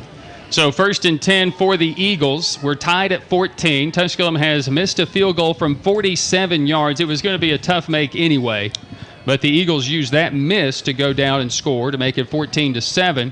Then the immediate kickoff by the Eagles was returned 91 yards by Lorenzo Pratt after it looked as if he was tackled, bounces out of the muck, and he races down the near sideline for the score. Now the Eagles get a stop on 4th down. Both teams have had a 4th down stop in the game, and it will continue to be Thackerson at quarterback. He'll run the option to the far side to Wimbush, and Wimbush with some daylight as he'll take it 10 yards and be hit, and Wimbush along with Dunn have some words and a lot of excitement on that far side when Wimbush lowered the boom. Gain of 10, 1st and 10. Well, I mean, both teams lowering the boom on that to make the tackle, but unfortunately for Tusculum, Wimbush has quite the advantage on Dunn there, I believe, as far as size. Yeah, no doubt. But the stop was made right at the sticks, and it will be 1st and 10 for the Eagles. Tied at 14. Thackerson, the backup quarterback, is in for the Eagles. Back split in the backfield, and this will be Thackerson keeping it with some daylight. He'll take it all the way to midfield. He'll gain 12 yards on the play, and the jaw-jacking continues by both of these teams. It'll bring up a 1st down and 10, and Pioneers, Randy Hooks continuing to adjust his shoulder pads because his jersey has been taken off of the shoulder pads. I don't know if it's just the games we've been involved in or if it's something that come, but all season long, holding has just seemed to be non-existent. It's like a non-call anymore. Thackerson is brought down by C.J. Bartley this time, but after Thackerson gains about a yard to the Pioneer 49, it'll be 2nd down and 9. And again, that last drive for the Pioneers, I've gone back and looked at it, 2 spots. They were horrible spots by the officials. I believe they just missed something there, or the guy just wasn't in good spot to see it. Even if the knee goes down for Shippey at the 30, wherever it was, the 32 or whatever. The ball was at the 30, so that's where you spot him down, where the ball is. Thackerson to pass. A perfect 7 for 7 on the year passing. He's scrambling, and he's going to throw it incomplete. And the pass was caught, but the receiver was out of bounds. So Thackerson, actually a smart play to get rid of it for the incompletion. I don't think he was worried about his stats, particularly on that play. I think they're actually going to say he was out of bounds himself because they backed this up. It's now was 3rd or 2nd and 9. Now it's 3rd and 11. Yeah, so he was out of bounds. So 3rd down and 11 for the Eagles. 3:13 to play in the 2nd quarter. We're tied at 14. Eagles took the lead on the first drive, took the lead again, 14-7, and we're tied at 14. The Pioneers have tied it up after a block punt and a Jordan Shippey touchdown and a Lorenzo Pratt 91-yard kickoff return. Thackerson to pass. Oh, he's got a man wide open, dropped. at the 35-yard line. The pass was dropped by Quentin Phillips, a junior from Augusta, Georgia. Good pass, a little behind him, but Thackerson was under pressure, but he was wide open. It's 4th down. Yeah, I guess you can say Halloween came early for the Pioneers because that was certainly a treat, not a trick. It would have been an easy Eagle touchdown if the receiver had just caught the football. Dawson Campbell getting set to snap this one for the Eagles. Koenig to punt it away. Alford stands at the 15-yard line. Last snap was a bit wide of the target, but the Pioneers do have a block punt. They show as if they're coming after it. They come again, and Koenig gets it away. Alford steps up and asks for a fair catch, fields it on a knee at the 18, and the Pioneer offense will have the football there. A good drive on their last drive, Joe, thanks to a 31-yard run by Maxwell Joseph, but was halted on a 4th down and 1 stop by the Eagles. Yeah, let's see if the Pioneers can keep that momentum going. 3 minutes, 2 seconds left here in the second quarter. Get you a long, sustained drive. Hopefully put points on the board, but even if you don't give Carson-Newman another opportunity before halftime. Pistone just 1 of 6 passing in the game. Bellinger has that 1 reception and 3 drops by the Pioneer receivers today. Joseph is in the backfield, and this will be a straight handoff to him. He'll try to bounce it outside, and he's going to lose a couple of yards. Good contain. I don't think Joseph ran to the right spot. He tried to bounce it, and he went right to the waiting arms of the defensive end, Jordan Price, who was right there in his spot. He's going to lose 4. It's going to bring up 2nd and 14. Yeah, so I was about to say he lost more than a couple. He lost 4, and so that's not what the Pioneers wanted to do. So the Pioneers, who have not been able to pass very effectively at all, neither has Carson-Newman for that matter, they've got the dropsies as well, as they just dropped what would have been a sure 1st down and possibly more. But the Pioneers fortunate with the stop. Pistone works out of the gun. Maxwell Joseph on his right shoulder. And before the snap, movement. Back the Pioneers up some more. So I don't know if the center, that's one of those situations where Benson Napier, big schmo, may have forgot the snap count or what the count was, and so back him up 5 yards. And now backed up even more near the goal line. And again, even though you're going to receive the second half kickoff, you don't want to give Carson-Newman an easy score here right at the end of the first half. Well, no, because we did say the wind's picking up 14 miles an hour now coming out of the northwest, and the Pioneers would be punting right dead into it, so they've got to do something here. So Pistone comes under center. Little quick screen pass complete to Jake Moss. Moss makes a man miss, takes it up to about the 15, so they get the penalty yards back, but it'll be 3rd down and long coming up here for the Pioneers, and the Eagles smartly burn a timeout to preserve the clock. Minute 54 remaining in the quarter. Pioneer Football Show every Monday during Pioneer football season, live at Applebee's on the bypass here in Greenville. Join Coach Jerry Odom, our Pioneer Players of the Week, and myself for our Pioneer Football Show, 7 o'clock each Monday back here on the Pioneer Sports Network. Applebee's, where you can enjoy early week food and drink specials Monday through Thursday for just $6.99. Monday, burger night. Tuesday, 99-cent kid meals. And Wednesday and Thursday, wings just $6.99 all day. That's at Applebee's Grill and Bar on the bypass in Greenville, a proud supporter of Tusculum University Athletics. Listen back on 95.5 FM, AM 1450, or around the world through TusculumPioneers.com or Jewel955.com. Click Listen Live to your particular outlet, Google, Apple, or Android systems. So 3rd down and 13 from the 16-yard line coming up for the Pioneers. Haven't converted on 3rd down today, and haven't done a very decent job here over the last, say, 3 weeks, even though the Pioneers have won 4 of their last 6 games. Win picking up for Pistone. In the backfield is going to be Lorenzo Pratt, who had his breakout game last week against Catawba, his best game. Pistone to pass, steps up in the pocket, rolls the pocket, delivers, and this pass is knocked away. Nice play by Tamoris Coates. And the pass intended for Deshaun Davis, who was open for a moment, but Pistone threw it behind him. It allowed Coates to knock the pass away. It's 4th down. Yeah, really just give the credit there to Coach for getting his hand up to knock the pass down, because I think the Pioneers probably would have converted for the first if he had not. So Cantrell on to punt. It'll be his first punt into the wind. Farrell will stand around the 45. He could probably scoot up with the way this wind is whipping right now. Donnelly to snap it. Good snap. Cantrell, this time just a standard punt. Into the wind is short. It will get a Pioneer roll across midfield. and will die at the 45-yard line. That's where the Eagles will take over. They are a quick strike offense despite their system.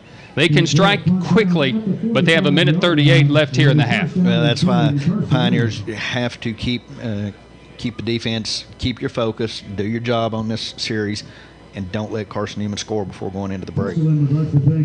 As I just watched that replay, if the pass would have had to have been perfect, and Davis was still going to take a hit from the corner, but probably would have had the first down. But as it is, they punted. We're tied at 14 here in this first half. Pioneers to receive the second half kickoff, but that momentum can go a long way by getting a stop here. David Johnson has checked into the game for the Pioneers, injured last week against Catawba.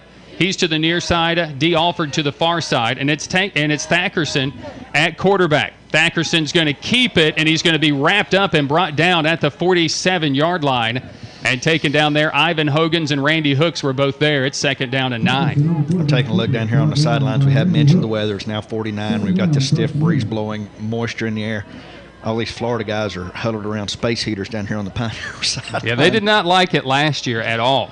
You know, we were in our friendly confines in the press box. Wimbush will go in motion out of the backfield for the Eagles. Thackerson will roll the pocket looking that way, and he's got a man wide open at the 40 and out of bounds at the 35-yard line. The man who dropped the last pass, Quentin Phillips, makes this catch reception, and at the 36 of Tusculum with right at 1 minute to play. Yeah, not what the Pioneers needed.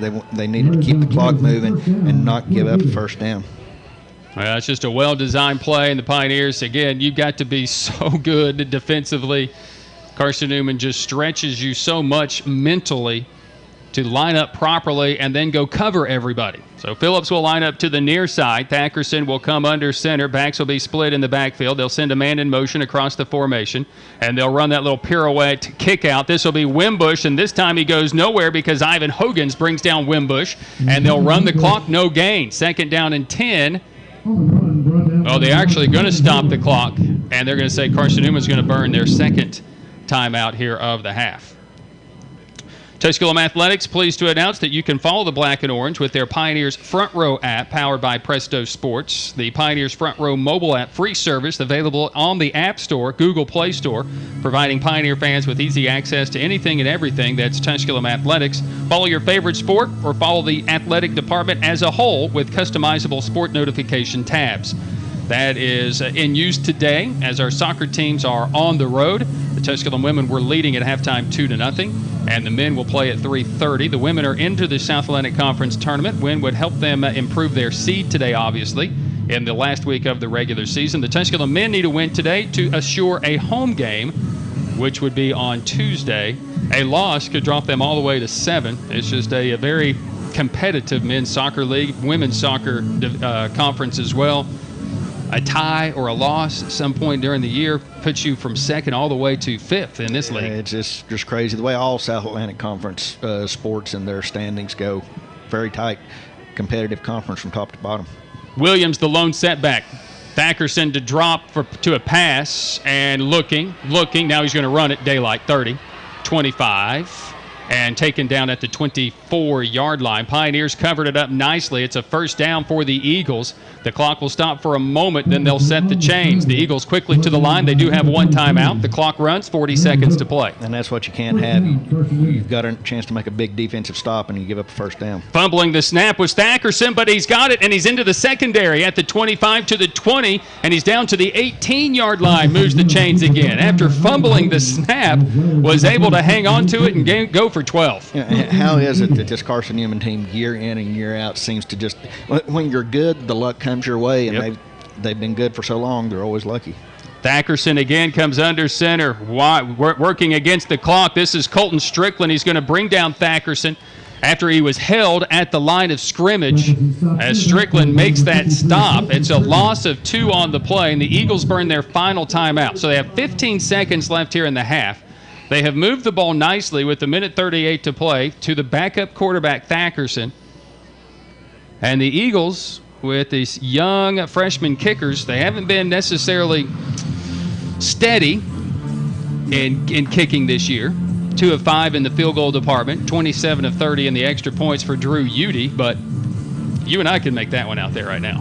the thing of it is, do they have enough time to run an offensive play and get their kicking unit out there? If they try to pass it and kill the clock, okay, fine. But if the clock doesn't stop, I don't know that they've got enough time to run an offensive play and then get the kicking team out there. Very true. It's not a pass-happy team. Thackerson, though, has got a couple of completions on this drive. I still do not see Derek Evans, the first-team all-conference preseason selection, second-team selection last year at quarterback. He was out on a fourth-down play that Ahmad Gandy stopped, and I haven't seen him since. Thackerson on 2nd down and 12 will line up under center. He's going to pass, looking near side, looking, and now he's going to throw it out of play. Incomplete. So 10 seconds. Thackerson took a huge hit in the backfield as well by C.J. Bartley, and Thackerson gets up slow. I'm still watching these guys down here around the space heaters, and I remember back to the Mars Hill Mud Bowl game, how cold and snowy it was there. Reggie Jones was from Florida, and I was talking to him and his family on the field after the game. They were not happy, and his dad said, "We're going back to Florida tonight." The wingtips, those man. All right, so 3rd down, the offense stays out for Carson-Newman. 10 seconds to play in the half, and Thackerson rolls the pocket, looking, got a man wide open, caught it, touchdown. Wide open, I have no idea. Devon Moore, the touchdown. Thackerson rolls the pocket. He couldn't have been more wide open. Perhaps coverage pulled off because realizing that the quarterback was trying to run, because if a sack right there would have been so much for the Pioneers, if they could have dropped the quarterback in the field of play, they couldn't have got the kick unit on. Dropped coverage and got a touchdown for the Eagles.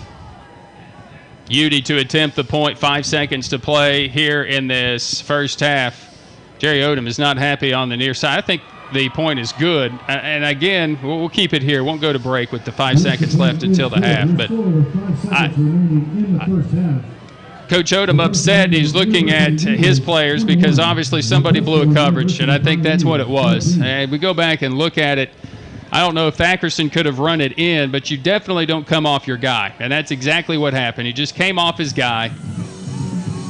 And getting behind the defense for the Eagles was Moore. And Devon Moore comes up with that reception. So Moore with his first touchdown reception of the year. As a matter of fact, Carson-Newman quarterbacks have only thrown 4 touchdowns on the season, that being their 5th. And, Joe, with 1:38 to play in the first half, I said you get a stop and you get the momentum because you receive the second half kickoff. And, you can't let that happen. No, I mean, that's what it was. One of the defensive backs for Tusculum pulled off going, seeing the quarterback, getting maybe stars in his eyes, and then all you had to do is Thackerson to Moore is just a simple little toss. He didn't even know. You talk about us being able to make that kick, we could have made that throw. It was that simple. It was just tossing it right over his head for the touchdown. So the Eagles get on the board right here at the end of the first half. And they scored on their first drive of the game, and they score on their last, a 15-yard pass from Thackerson. Goes 8 plays, 55 yards, takes 1:33 off the clock. 21-14, Carson-Newman. Patterson to kick it away, and this time it'll be a short kick. Got to field it. And the Pioneers are able to get there and really just knock it out of play. And the officials are going to blow the flags here at the end. There's 4 seconds on the clock. And the officials are going to throw the flag. They may have one of those kind of a illegal touching, illegal batting. Well, it could be just the fact that the kick went out of bounds. That's a 5-yard penalty. So with 4 seconds to play, Pioneers going to receive the second half kickoff as well. But that was a well-placed kick as it was right in the dead zone. They're going to say that the kick did go out of bounds. Nobody actually touched it. If you touch it and it goes out of bounds, then obviously it's not a no. That's on you, not on the kicking team. So they're going to say that the kick did go out of bounds. No one touched it before it went out. So 1st and 10 for the Pioneers from the 35. They're going to put 5 seconds on the clock.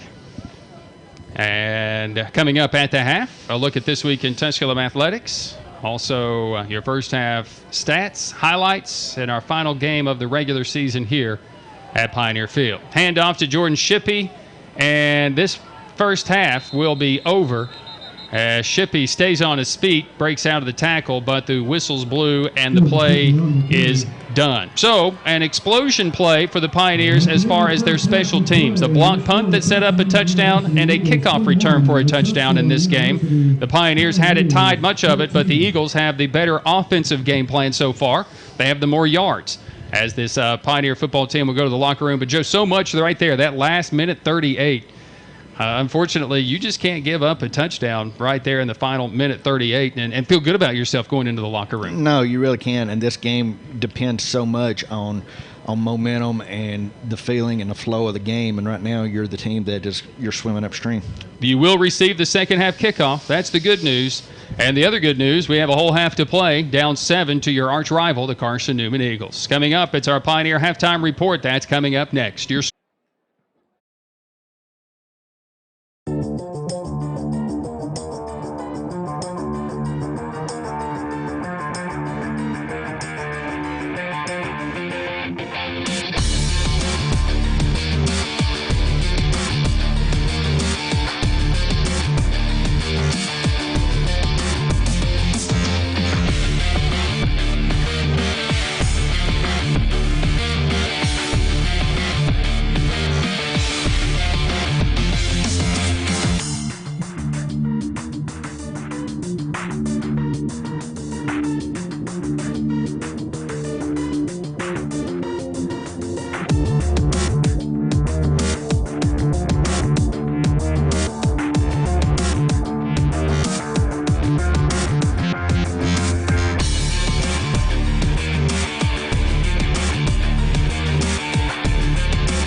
The first date. Only one chance to make that first impression. Don't worry, this might be new for you, but Ingalls has been there before. From flowers to the freshest ingredients, we have everything you need to put your best foot forward. I'm so sorry. Remember, you can't get to happily ever after without once upon a time. Ingalls, all the ingredients for family. It's fine. It'll be okay, okay? Nobody cares about the flowers. Who needs flowers at a wedding? At Ingalls, we know that the best of plans don't always go according to plan. My best friend's getting married today and the florist never showed. That's why we're always there when you need us. What are their colors? Purple and cream. With smiling faces and helping hands. No one cares. No one cares. You will look great. Flowers are not important. And where is Holly? Have you anyone seen Holly? And although life will be predictably unpredictable, let's get you to that wedding. A curveball is that much more satisfying. I got the flowers! When you knock it out of the park. Oh my gosh, that's awesome! So when the plan goes out the window and improvisation becomes the order of the day, just remember, that's where the best of memories are made. All right, they're ready for us. True story. Ingalls, all the ingredients for family. There's one thing you can never have sex without. It's not something you buy. In fact, there's only one way to get it. It has to be given to you, freely. And without it, you can't have sex. And neither can I. It's consent. Because sex without it isn't sex. It's rape. Consent. If you don't get it, you don't get it. It's on us. It's on us. It's on us. It's on us. It's on us. It's on all of us. It's on us to stop sexual assault. Learn how and take the pledge at itsonus.org. So much of life these days is rushing around from one place to another. Sometimes you just want to enjoy the journey on the way to the destination. And part of what makes it a little more enjoyable is an appreciation for the folks who help you get there. At Ingalls, we know that the people who send you on your way are the same ones who keep you coming back. I think you should take it for a spin. Are you serious? Ingalls, all the ingredients for family. Family. Food's here! What's it mean to you? We got lunch. To us, it means the people you care about, look out for, and yeah, love. Even if you'd never let them hear you say it. Hey, you're eating hummus? What's wrong with hummus? Here at Ingalls, we have everything you need to gather around the table and give each other a hard time. Because that's what families do. Ingalls, all the ingredients for family.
the Pioneers could have had a good game against Pembroke. That would have maybe led into a better, more,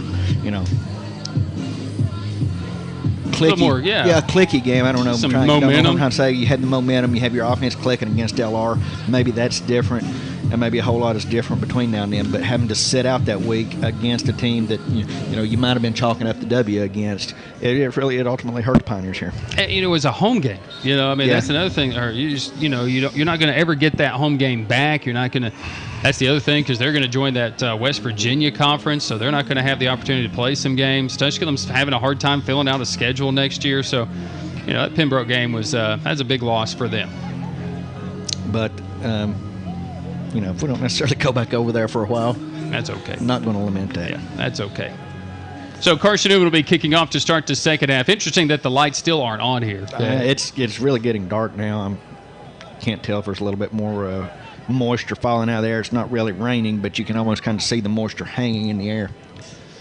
Carson-Newman's Patterson's going to kick it away. Lorenzo Pratt, his first kickoff return for a touchdown on his senior day here at Tusculum, is back deep, standing around the 10-yard line.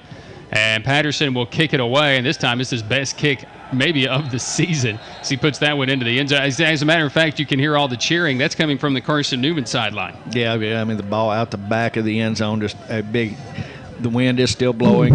Carson-Newman kicking with it to their back, so big kick. Pioneers going to be starting off on the 25. All right, Joe, we're 1 of 7 passing. We have 78 yards of offense. Obviously, 68 of that has come through on the ground, and we've got to get this offense going. I just think that running the ball has been good, but we have been stopped at the Eagle 30-yard line, missed a field goal, and then went forward on 4th down and didn't get that either. We have got to sustain a drive. And you've got to get the passing game going, too. That's what Tusculum does.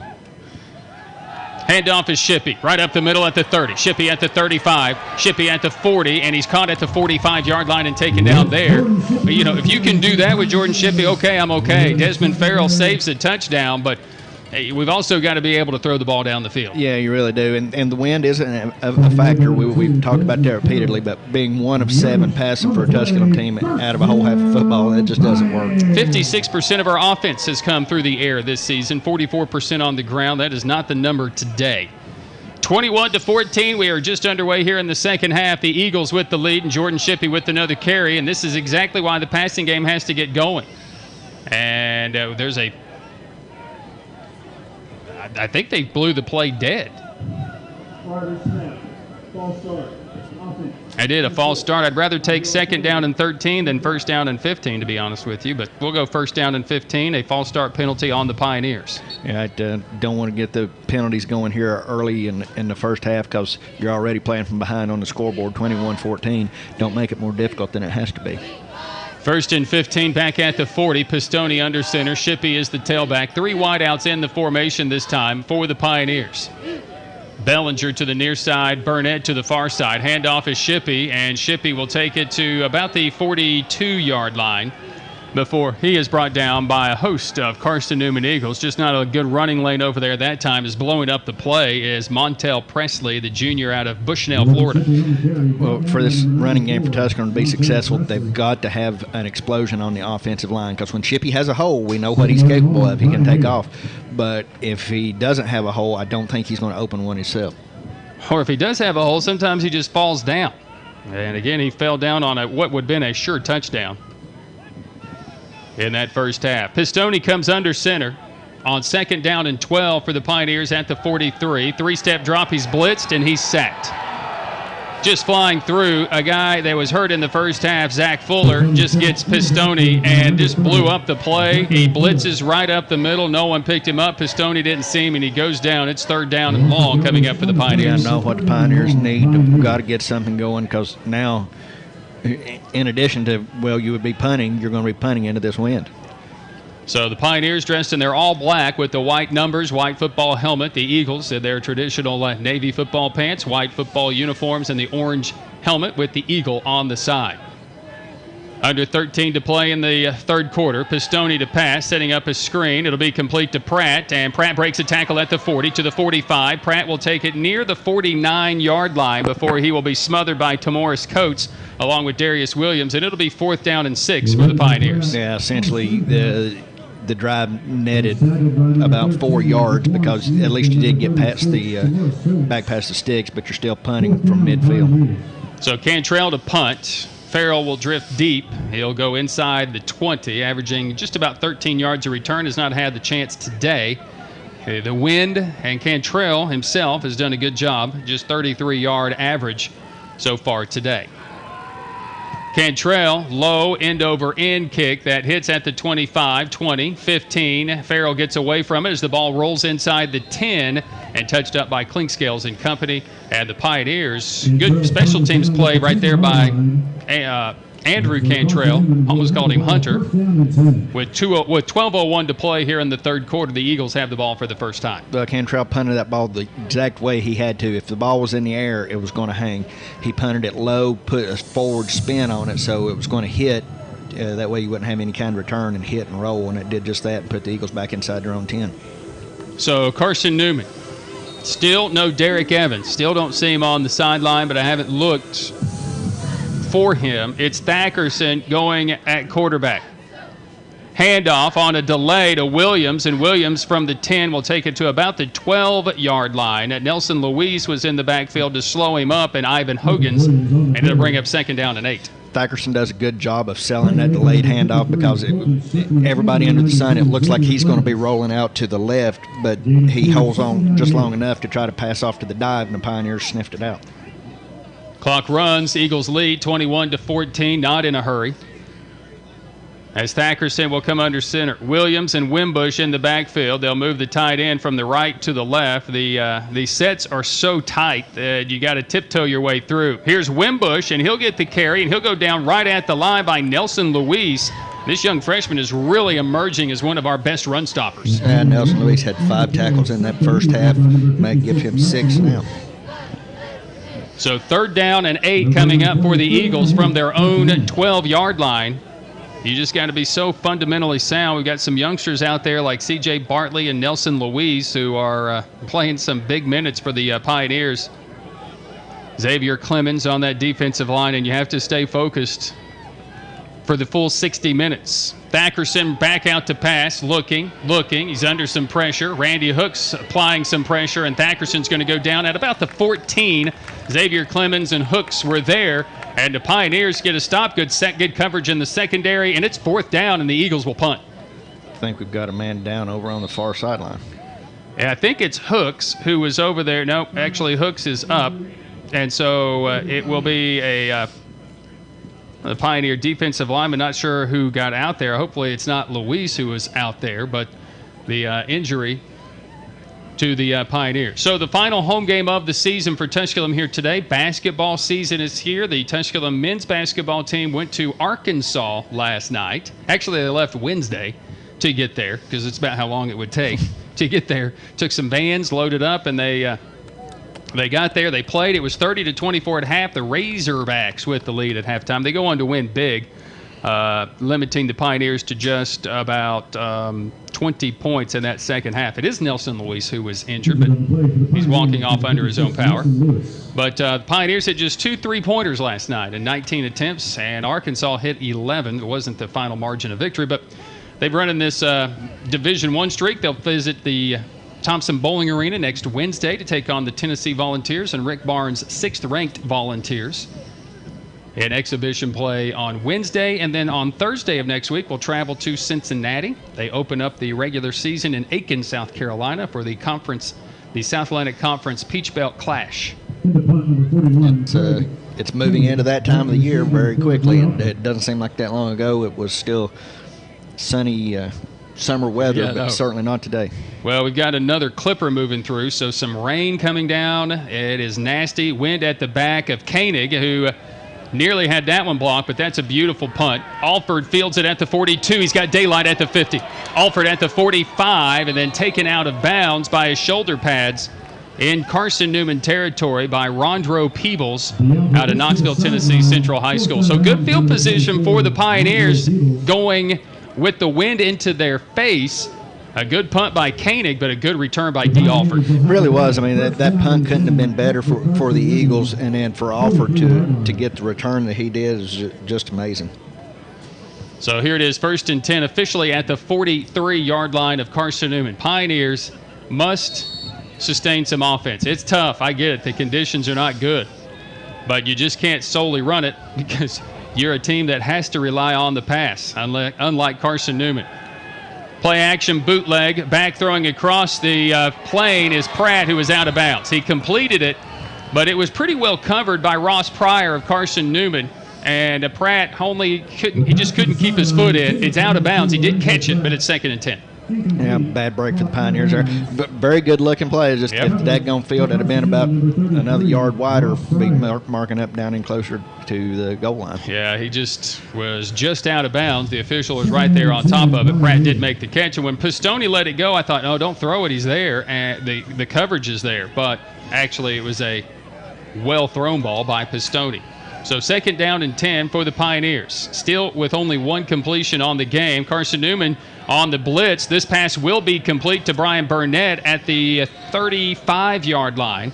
It'll bring up 3rd down and 2 coming up for the Pioneers. So the blitz comes, and basically they just guessed the snap count that time. Yeah, but still, good job by the Pioneers. They've got it down. They've got an opportunity to convert here. Didn't do particularly well converting 3rd downs in the first half, 0 for 3, so now let's see if they can get the first one of the day.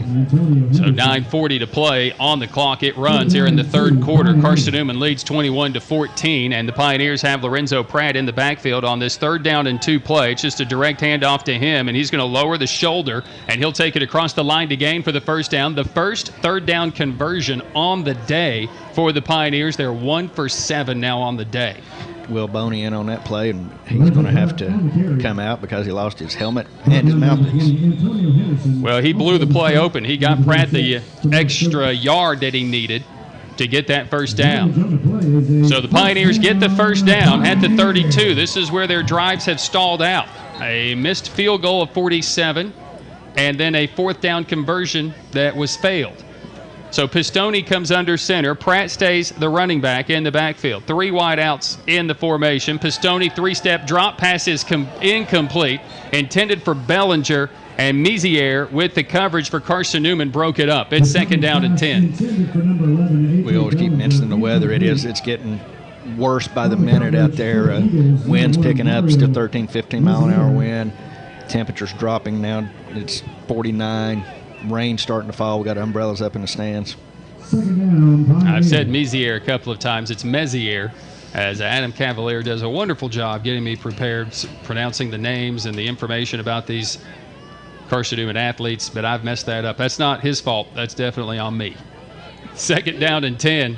Handoff again. This will be Pratt up the middle at the 30, and he's dragged down by a shirt tail at the 25-yard line to Morris Coates. I believe it was the man who makes the touchdown-saving tackle. Actually, it's Alonzo Houston who makes that stop, but it's going to bring up 3rd down and very manageable 3rd down and 3. Yeah, it's a shame. I thought he was about to break open. He certainly had the 1st down, and you're right, he probably would have scored. Just somehow, unfortunate, one hand got up, and now the Pioneers are having to try to convert 3rd and 3. So 3rd down and 3, and the Pioneers will adjust their their guard to tackle on the right side. Handoff, and getting penetration is Carson-Newman, but Lorenzo Pratt spinning his way for a 1st down inside the 20 and down to the 18. 1st and 10 for the Pioneers, and Lorenzo Pratt did that all on his own as the Eagles had penetration. They did, and they had the hands on him, but Pratt just continued to keep turning, and was able to get a 1st down for the Pioneers. The freshman Jatavius Ponder from Jonesboro, Georgia, could not bring Pratt down behind the line, and Pratt gaining the 3+3. So 1st down and 10 for the Pioneers at the 18. Straight eye. Maxwell Joseph is the tailback. Brooklander in as a fullback. They'll hand it off to Joseph. He'll go right at the middle of this defense, and Ross Pryor finishing him off. And it'll be a gain of maybe 2. Brings up a 2nd down and 8. As Carter Mangle is not afraid to mix it up with whoever he's blocking. No, like to see it. I mean, that was straight up WWF stuff. I think in wrestling parlance, that was a belly-to-belly suplex. There you go. That's old school right there, Joe. Morris Coates is injured on the play for the Carson-Newman Eagles, and that's your leading tackler for Carson-Newman. Morris, 13 tackle day against Newberry, 11 tackle day against Virginia Union. Had 6 tackles behind the line in the overtime win against Catawba. Last year, 11 games, had 4 starts for the Eagles, and basically this is the most playing time he's had for his career. He had 43 tackles last year. He has 68 coming into today, including 14 behind the line for Morris Coates. Talked a little bit about the Carson-Newman secondary and what they have done. Darius Williams, the All-American. He led the conference last year in interceptions with 5, and he helped Carson-Newman finish the year with the most picks in the conference with 14. The Eagles secondary last year, again, it was the best defense in the league last year. And again, they're still very good defense, not taking anything away. Just the numbers don't support it this season, but man, they are so good in the backfield in that secondary. Desmond Farrell, an all-region, a first-team all-conference, 4 interceptions. Last year has 8 for his career coming into this season. Had 2 more just last week for Desmond Farrell. And again, this is a good secondary. And he's got 4 interceptions this season, so 12 for his career, 4 each year. And they still have 2 games to play after this one. So Coates will go off the field under his own power. Taking a look down here. I wonder if these football players realize there's some pretty big boys, and trying to get a lot of them under a 10-by-10 canopy is just not going to work. Not going to work. 2nd down and 9 for the Pioneers. Johnston in motion for Tusculum. Pistone, a 3-step drop, will lob it for Bellinger in the end zone. He overthrew him. Probably had him. Mezier was covering for Carson-Newman, and Pistone probably had him. But on 2nd down and 9, now you create 3rd down and 9 for the Pioneers. Yeah, I know what the Pioneers needed. Just try to do something, make this convert. Probably within field goal range right now, but a touchdown would do you a lot better. You know, coming in, Pistone is completing 48% of his passes for 888 yards and 8 touchdowns, but 7 picks to go along with that. Just hasn't been accurate at all today. 3 now for 12. On 3rd down and 9, Pratt back in for the Pioneers. Play action, looking. Got Moss if he throws it. He throws it late. Moss is there. Did he stay in? He tiptoes the end zone. Touchdown, Pioneers! Touchdown, Jake Moss from Tommy Pistone from 17 yards, and the Pioneers a point away from tying it. Jake Moss's team tied, lead tying 4th touchdown of the year. Great job by him to get open. Great job by Pistone to recognize that he had Moss open in the end zone. 15th catch of the year for the true freshman, Jake Moss. And I saw that right away. Pistone, he had pressure right up the middle. He had to sidestep one defender, and I thought just because of that little misstep right there, did it throw the timing of the playoff? It did not, and the point after is blocked. The point after will be blocked, and the Tusculum Pioneers will still trail the game. It's wet, it's nasty. I don't know who that may have been on, or if you just credit Carson-Newman with a nice play. Now, did Carson-Newman attempt to bring this out of the end zone? Yes, they did. The Eagles tried to bring it out of the end zone and were tackled in the end zone. And they were tackled, and I guess it won't be a safety. I guess they could go down. I don't know how you rule that. Either way, they didn't come out of the end zone. We'll go to a quick break. 7:11 to play in the 3rd. The Pioneers back on the board, but they still trail. It's Carson-Newman 21, Tusculum 20. Pioneer football continues after this on the Pioneer Sports Network. So much of life these days is rushing around from one place to another. Sometimes you just want to enjoy the journey on the way to the destination. And part of what makes it a little more enjoyable is an appreciation for the folks who help you get there. At Ingalls, we know that the people who send you on your way are the same ones who keep you coming back. I think you should take it for a spin. Are you serious? Ingalls. All the ingredients for family. Family. Food's here!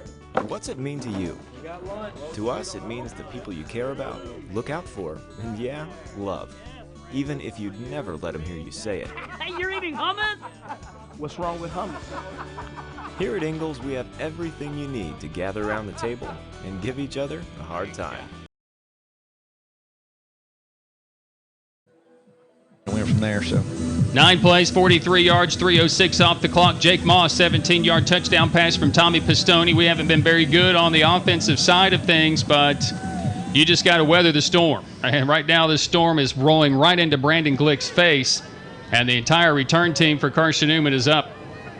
This will be fielded by Jackson at the 10, 15, 20, 25, and down at the 27-yard line. Sharon Jackson back there as a returner for the Eagles. They just throw a bevy of them out there, and the lamps have finally been lit here at Pioneer Field. I mean, and honestly, that's going to make a lot of difference. I don't know how much difference it's going to make for the players, but at least the lighting, it was getting very dark here because of the weather, so we had to finally turn the stadium lights on.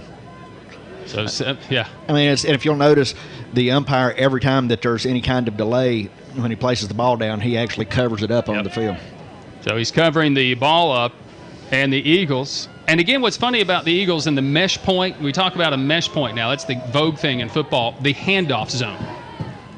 Is Evans back in? He is. Derek Evans is back in for the Eagles, and he'll pitch it out to Williams, who will get 11 yards on the first play. Good to see Nelson Luis back out there. They'll say it's 10. Either way, it's a 1st and 10, but I guess Derek Evans was okay. I never found him on the sideline. Never did. But he's back in for Thackerson. Now, talk about that mesh point. For Carson-Newman, as far as the turnovers committed, they are one of the teams in the country that just turns it over the fewest, which is shocking to me. Because in the olden days, they would put it on the ground more than about anybody. Evans will keep it, and he's going to be met by Ivan Hogans and hit and dropped at the line of scrimmage. And it'll be 2nd down and 10 coming up for the Carson-Newman Eagles. Yeah, the mesh point on that play was Ivan Hogans meeting the quarterback for they will give him the momentum back to the line. If you haven't heard the term, mesh point is the handoff zone. And last week we fudged up the handoff zone on our attempted end around to Aaron Fudge, and the mesh point wasn't very good. The mesh point is so close to the line of scrimmage for Carson-Newman. That's where a lot of the miscues happen. But they just haven't been that team this year as far as the miscues and the turnovers. Their turnover margin, they are ranked 27th in the country, which is good. This pitch out is to Wimbush. Has Nelson Luis to beat, and he'll get outside to about the 40-yard line, and there are flags behind the play. And I don't know, and Derek Evans says this is going to go against Tusculum. What's it going to be? Can't be roughing the passer.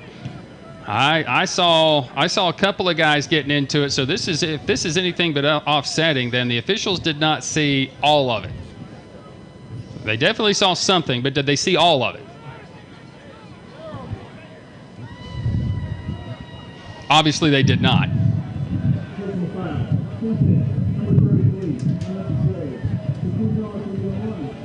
That's on Randy Hooks.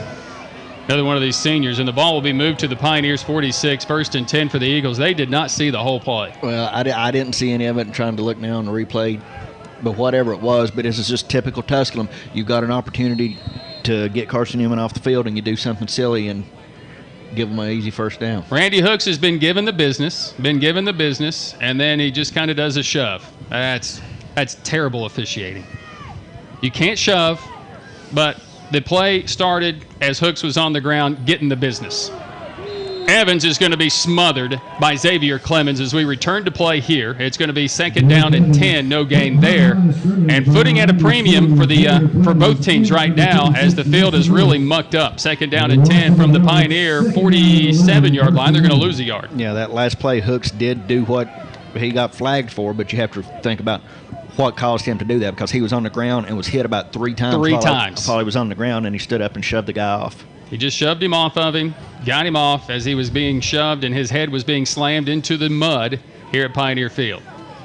Evans on the keeper. He'll take it inside the 45 down to the 43-yard line. Colton Strickland is there along with, I think that's Nelson Luis it is. So it's 3rd down coming up for Carson-Newman. They lead 21-20 as the Pioneers have missed a field goal and they've had an extra point blocked. And I think the blocked extra point was just a good play by Carson-Newman to get in there and block it. Special teams have been crazy. We had a block punt, and we've had a kickoff return for a touchdown in this game.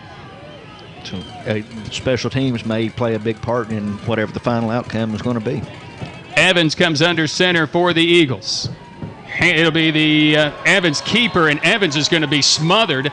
He didn't give it to the fullback, and the Pioneers force some confusion. And it's 4th down and 6 coming up for the Eagles. And I know Red Turner, this time he's going to play field position and try to pin the Pioneers deep. Yeah, because right now, I mean, if it was 4th and 1 or 2, perhaps go for it. You're on Tusculum side of the field.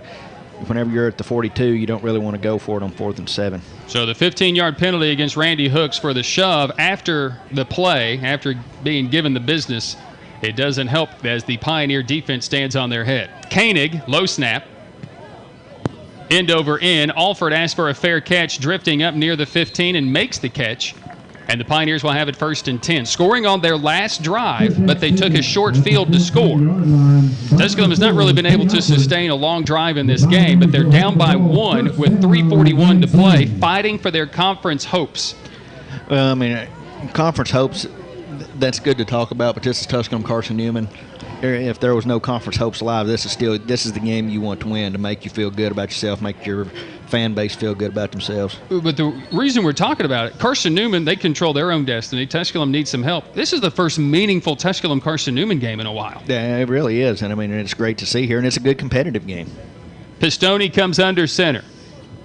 Play action pass looking. He's got a man wide open. Brooklander caught it at the 30, 35, and he'll take it up to about the 38-yard line. Of course, they'll probably rule him down at the 33 based on the spotting of this game. Oh, actually, they're going to give him an extra yard.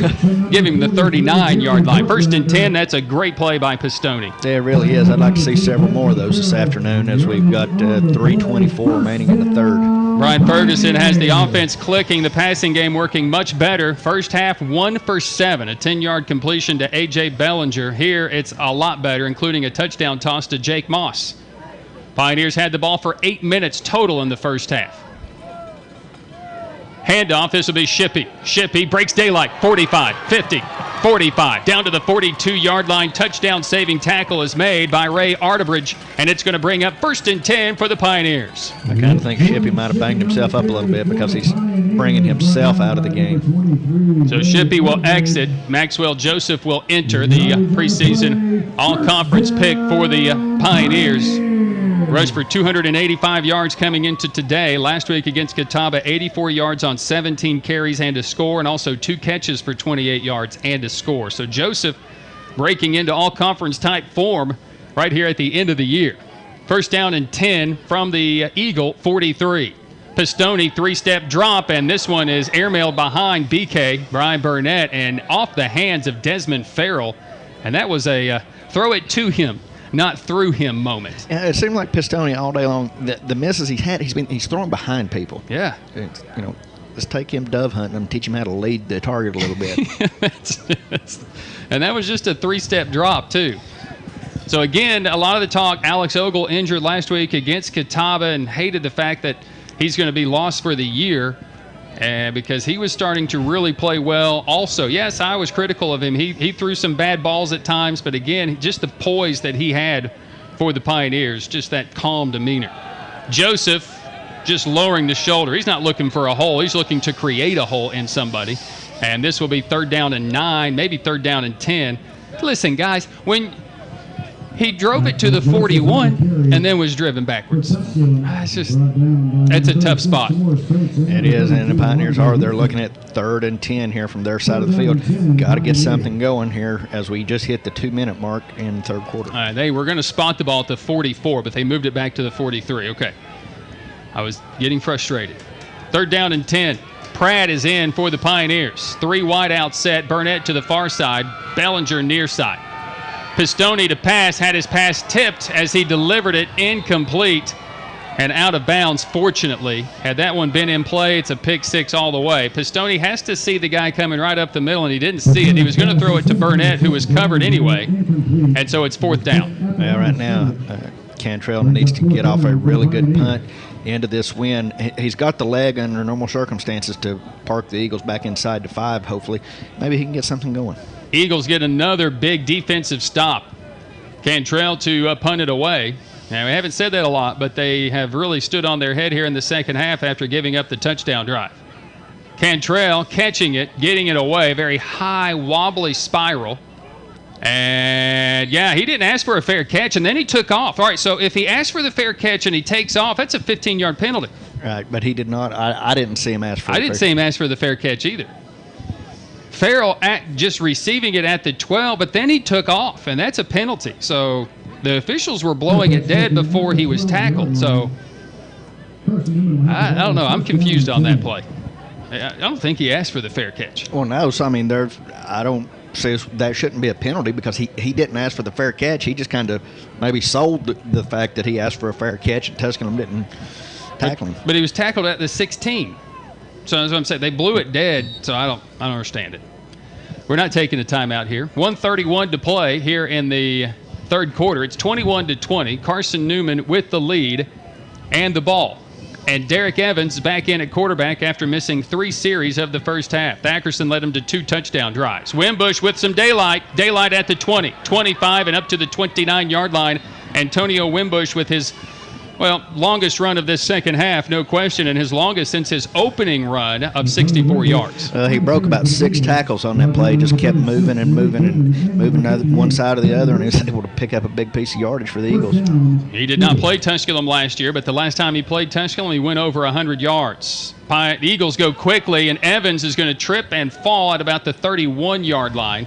And it'll bring up second down and about 8 for the Eagles. Evans did a good job of selling the pitch right there because one of the Pioneers, I couldn't see who, seemed like he had him dead to rights, but then pulled off and instead of going with his man, went for the ball, and it allowed Evans to pick up a few yards.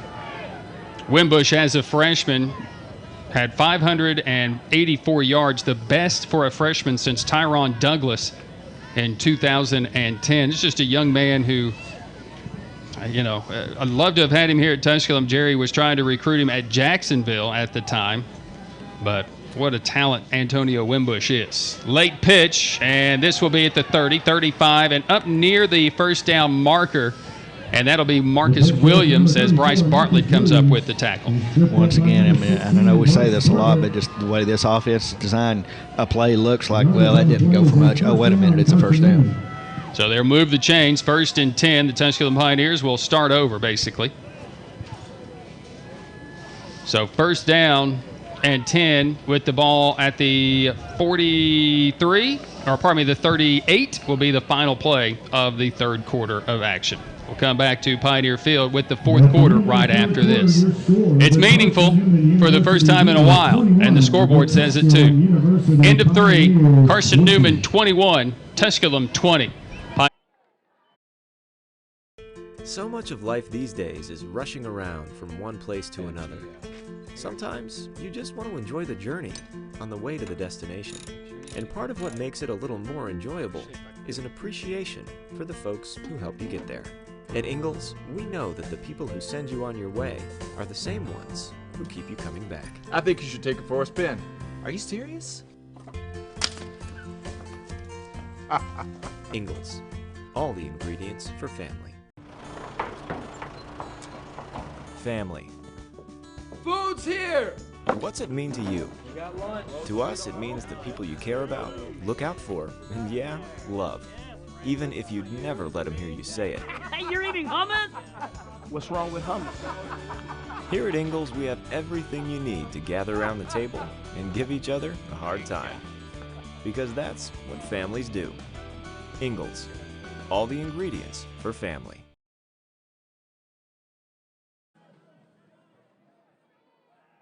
Carson will turn around and go into the wind, left to right on your radio dial as the Eagles lead it 21-20.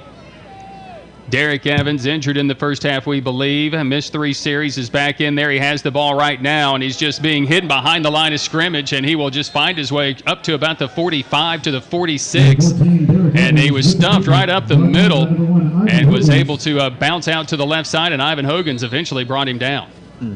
Brian, the final from Coker in South Carolina. Tusculum University women's soccer team defeats Coker 4-1. Well, they led 2-0, then it was 2-1, so good job by the Tusculum women. They'll wait around and see what happens. Maybe they'll be here at home on Tuesday as well. Malik Goodman is injured on the play, and so he's being attended to, and hopefully he'll be okay. So Pioneer defense right now needs to make a stop. It has to happen right here If they get into Pioneer territory, the Eagles will just end up going for it because they feel as if the game obviously is in hand. But they also believe that the Pioneers are starting to move it offensively. So, the ebbs and flow of the game now into the wind, if you were to punt, you're probably not going to get a whole lot of yardage on the punt. So you're going to give Pioneers good field position either way. But you're a Pioneer defense, and you're thinking, let's keep them on their side of the 50. Yeah, man, and I'm liking the fact that at least this fourth quarter, the Pioneers will have the wind at their back should whatever that transpire. So 2nd down 3 at the 45, movement by Carson-Newman, and you're going to move him back behind the chains. Malik Goodman is right back into the game. So well, that's a good break for the Pioneers. Now capitalize on it instead of getting a good piece of fortune and then just giving it right back to the next play. Again, a Eagle team that has been penalized heavily this year. Not so much in this game. The Pioneers had been, through the first 6 games of this season, one of the least penalized teams in the country. And now all of a sudden they have become one of the more penalized teams. It's just interesting the way the national rankings go as far as penalties and the way it started and where it is now. Evans on the pitch out, and it's blown up. Nice job by the Pioneers. Bryce Bartlett, who gets in there to get Marcus Williams and Wimbush, and really the play was blown up as Derek Evans on that little pirouette spin out had the pitch, but the Pioneers were in the backfield, almost took the pitch. Yeah, I mean, that's one of those situations whenever you sell out for that, it's either going to be feast or famine because the Pioneers fortunately had a feast. They read the play and read it well. If they would have missed, he might still be running. Yeah, 3rd down and 10 coming up for Carson-Newman. Evans comes under center. 3 wideouts in the formation for Carson-Newman. 1 man in motion. They'll roll the pocket that way. This will be Evans, and he'll throw it as he's being tackled. It'll be incomplete, and it's 4th down coming up for Carson-Newman, and the Pioneer defense does just what I thought, hold them on their side of the 50, and the punt team will be out into the wind. Well, couldn't have worked out better for Tusculum's defense. So now maybe get another big special teams play like we saw the blocked punt in the first half, or a good solid return, do something to seize momentum for yourself, and maybe put some points on the board and take the lead in this game. Pioneer defense pitching the shutout here in the second half to this point. They have scored 6 in the second half as they have missed the point after, and the snap goes through the hands of Koenig, but he has time to get it away, and he shanks it. It'll be shanked at the 40-yard line. It'll be a punt of 3 yards. The snap was over his head. The Pioneers didn't necessarily rush it, but because they did have just enough pressure out there, Clinkscales was being held and couldn't get to the back, and Koenig's punt goes 3 yards, and the Pioneers have it at the Eagle 40. Well, one of the Pioneers are down on the field here. That's Clinkscales. We've taken a timeout. We'll be back in a minute. 13-19 to play in the 4th. It's Carson-Newman 21, Tusculum 20. Back after this as you listen to Pioneer Football on the Pioneer Sports Network. There's one thing you can never have sex without. It's not something you buy. In fact, there's only one way to get it. It has to be given to you, freely. And without it, you can't have sex. And neither can I. It's consent. Because sex without it isn't sex. It's rape. Consent. If you don't get it, you don't get it. It's on us. It's on us. It's on us. It's on us. It's on us. It's on all of us. It's on us to stop sexual assault. Learn how and take the pledge at itsonus.org.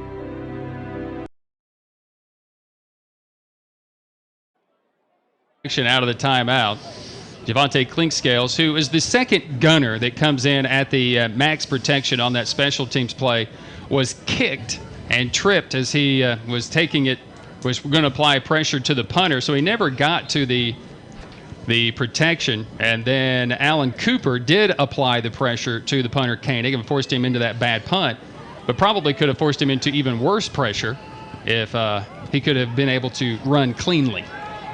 So as it is, the Pioneers 1st and 10 with the nose of the ball near the Eagle 40, but they are saying officially the 41. So Pistone working under center. Brooklander, the H-back set to the left. Pratt is the tailback.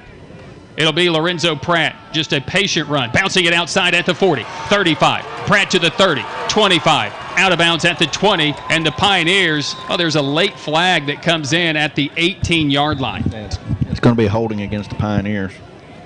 So that came against the receiver, and the official didn't throw the flag, and it was a blatant hold. But we have seen several blatant holds in this game. In this season.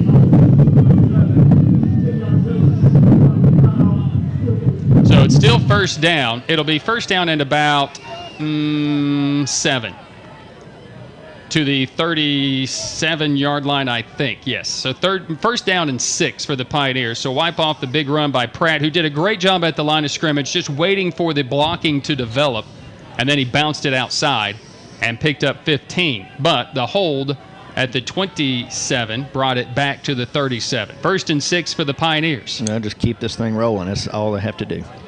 Under 13 to play in the game. Pistone under center. Pratt the tailback. He'll get the carry. He makes a couple of guys miss in the backfield. Stop and go at the 35. Breaks a tackle there, and he takes it to the 30. He'll pick up 7 yards. He'll have the first down.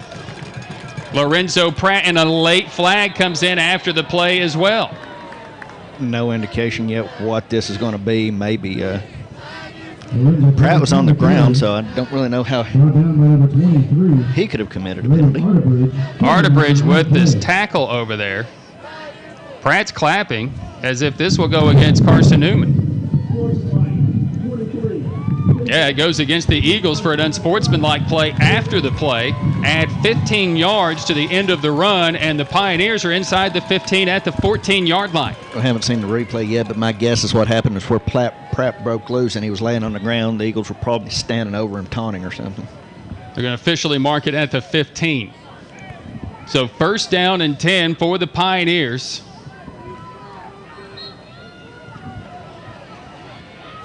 A.J. Bellinger to the near side, Burnett to the far side.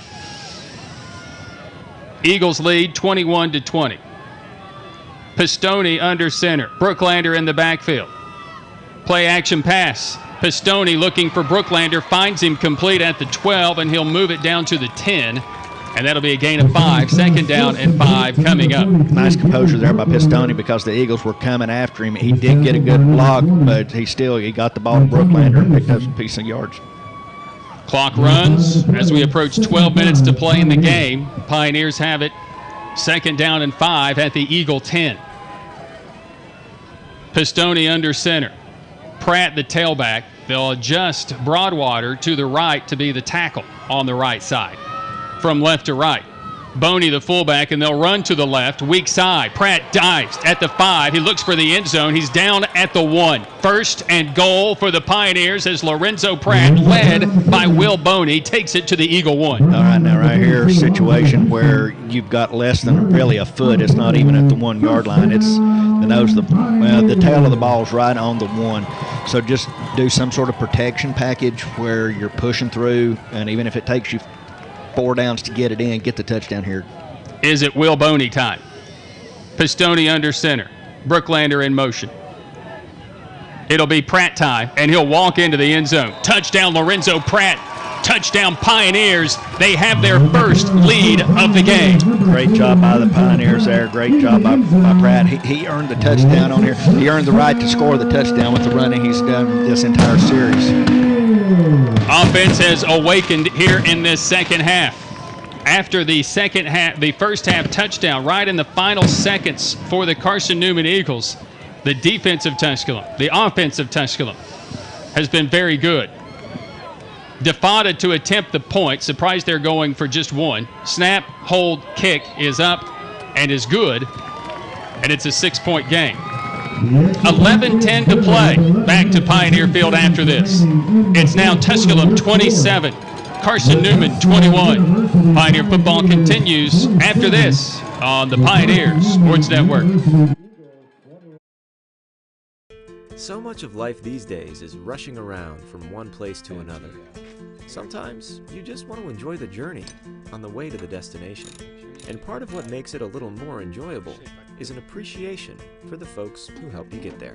At Ingalls, we know that the people who send you on your way are the same ones who keep you coming back. I think you should take it for a spin. Are you serious? Ingalls, all the ingredients for family.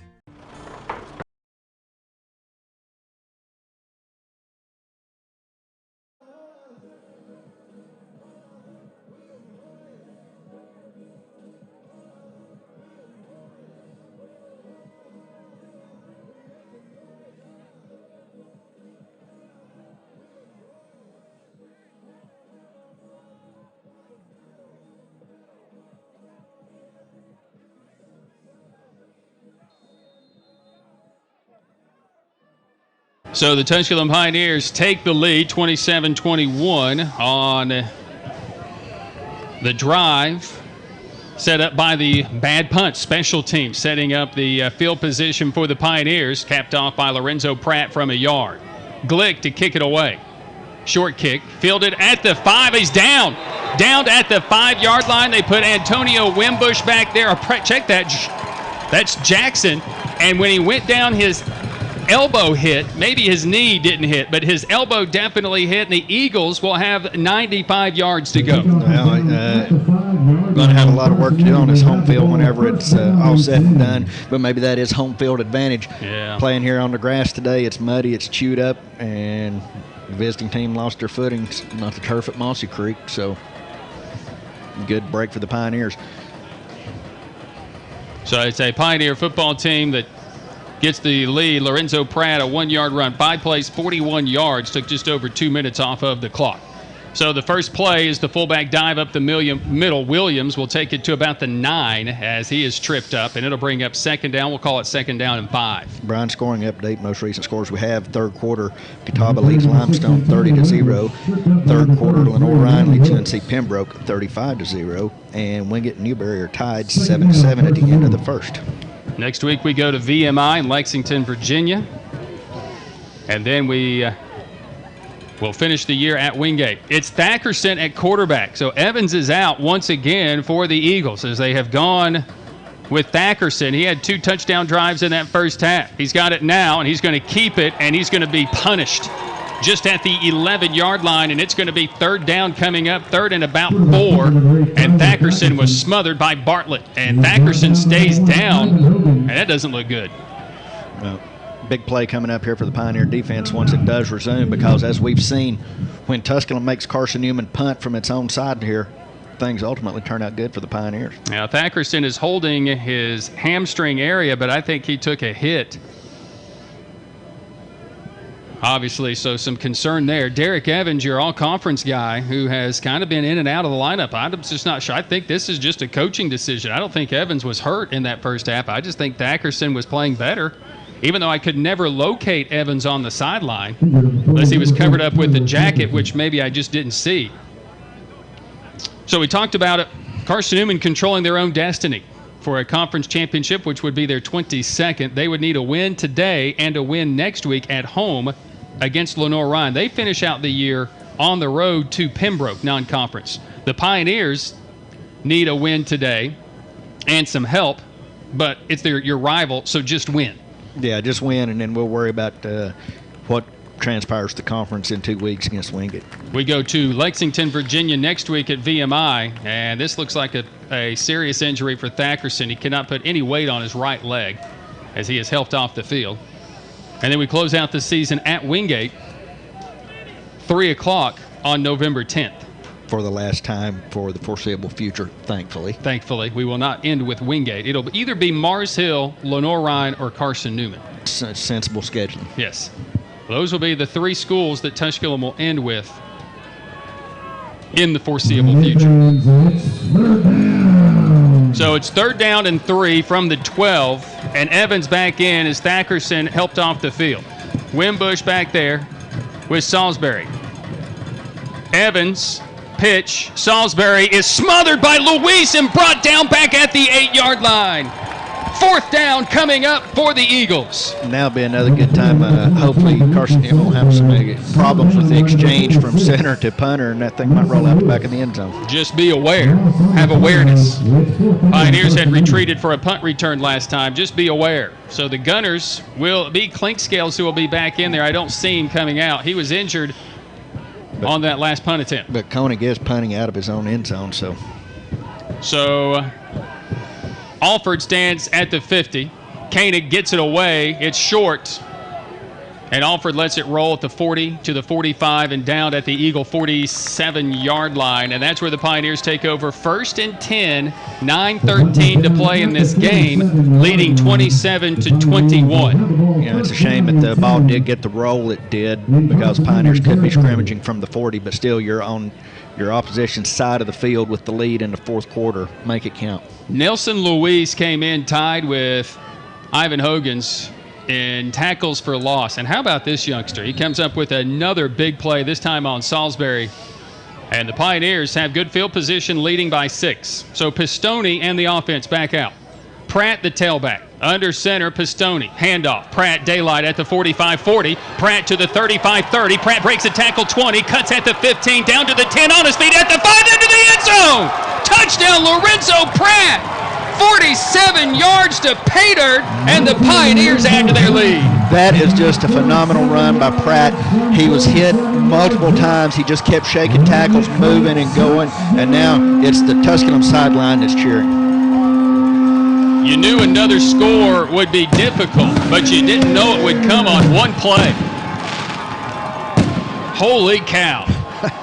And it's like I said, if your defense can get a stop and the Pioneers forcing a punt from down here, things have happened good 3 times today. Pratt's 3rd and 4th touchdown of the year in this game on back-to-back touches.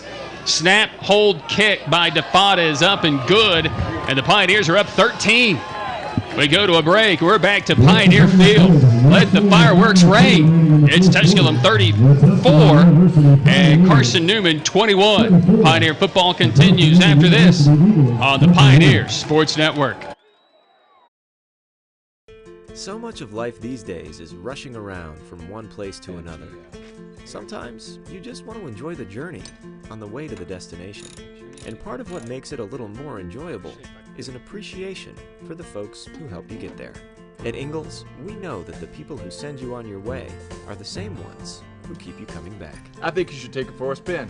Are you serious?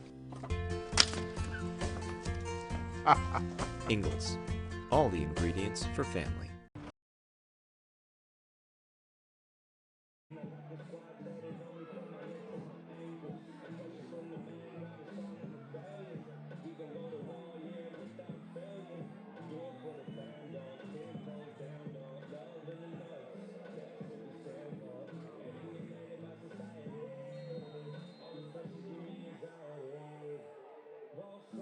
It really is, but it's not over yet. 9:02 remaining in this contest. Pioneers, it's theirs to win or lose now. So right now, the thing is just to keep building on this momentum and not think you've got it won. Eagles are a big play offense despite the system they run. Don't be fooled. Williams on the Glick kick, fields it at the 4, keeps his footing. 10, 15, 16, and is just unloaded on. Cunningham, Ryan McIntyre, special teams specialist, comes up with the big stop, and the Pioneers are feeling it. There they are. So hopefully the defense is going to go back out on the field. Might be a little bit tired. Didn't get much of a chance to rest here and get warmed back up, but hopefully the defense can go back out and keep this up. You know what? This defense doesn't care. This defense has stood on its head here in the second half. They got to keep it going. Thackerson is injured for the Eagles. He's been their best quarterback today. And Derek Evans is going to bring the troops out. He's your all-conference guy, so he's going to get to the line of scrimmage quickly and snap it quickly. Evans is going to throw it quickly, got a man wide open 30, 35, and is upended at the 42-yard line. And they come with a quick pass play to one of their very tall receivers, Romaine Kelly, the 6'3 freshman, and all of a sudden the Eagles in business. Yeah, you don't want to do that. That's a terrible breakdown by the Pioneer defense trying to sell out for that run, and the Eagles had somebody completely wide open in the middle of the field. Yeah, Evans that was just easy pickings. So a big play for the Eagles. Evans comes under center. Wimbush and Williams are the running backs. First down and 10 at the 43. Evans dropping back to pass it again, and this one's caught. 40, 30, 20, 10, score. Quentin Phillips takes it to the house, and the Eagles do strike quickly. Well, right there, you've just surrendered everything, because now it's this Tusculum sideline that's quiet, and the noise you hear is the far sideline. You just can't give up 2 big pass plays. We talked about what we see, 2001, we take the lead, and then they only had a few seconds. They go right down the field. They score, and they went for 2 but failed. Yeah. But they went right down the field and scored on plays just like that. Yeah. You market yourself on the run all day, so that makes you be able to break that pass off when the other team's not expecting it. Evans' 3rd touchdown toss of the year. Phillips, the best target of the year for him. The point after is good. His 2nd touchdown of the season. Let's go back to a break. Folks, all of a sudden, we got a shootout. 8:18 to play in the game. It's Tusculum 34, Carson-Newman 28. Pioneer football continues after this on the Pioneer Sports Network.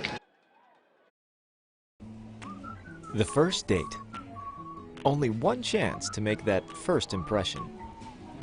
Don't worry, this might be new for you, but Ingalls has been there before. From flowers to the freshest ingredients, we have everything you need to put your best foot forward. I'm so sorry. Remember, you can't get to happily ever after without once upon a time. Ingalls, all the ingredients for family.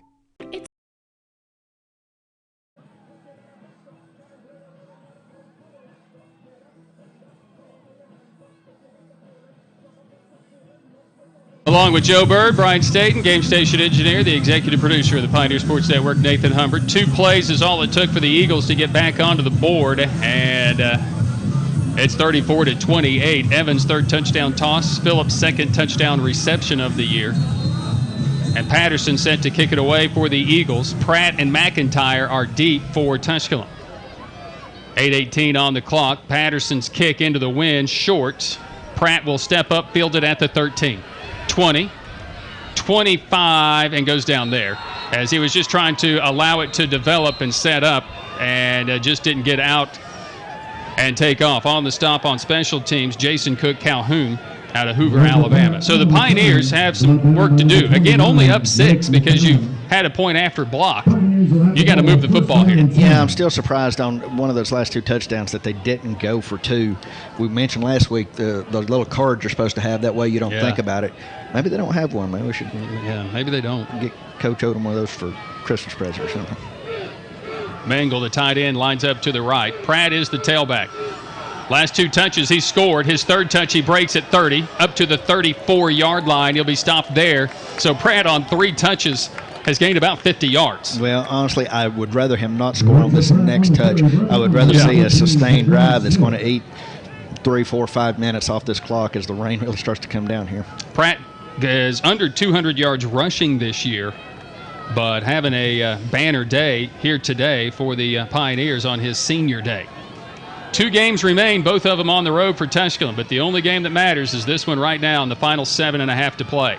Penalty flag is down for an offsides on the Eagles, and Pratt runs for the first down anyway, brought down by Presley at the 39-yard line. Well, it's going to be a push if you take the penalty. It's going to be 1st and 10 at the 39. If you take the play, it's going to be 1st and 10. Oh, wait a minute. Yeah, illegal formation. We didn't have enough guys on the line of scrimmage. That was it. Sorry. That's not what we wanted to see. So instead of having 1st and 10 at the 39, now the Pioneers are going to be backed up 2nd and about 6 at the 29. So the Eagles just went 2 plays and 84 yards in less than a minute to get back into this game. They were down 13 for less than a minute. They're down 6 right now. And the Pioneers have 2nd down and 6 from the 29-yard line. Are we lined up properly? Pistone checking at the line. I'm not sure that Jordan Shippey, who's the running back, knows what it is. Pistone looking, got a man wide open on the far sideline for the first down at the 35-40 up to the 41. Bellinger was waiting for it forever, and Bellinger's 2nd catch of the game gives the Pioneers a 1st and 10 to the 42. I don't know if it was a busted play or busted timing. It worked out either way, but that was kind of nerve-wracking as that was going on. Shippey didn't know, and it's fortunate that Shippey knew exactly what was happening because he stepped up and protected Pistone and allowed him to get free.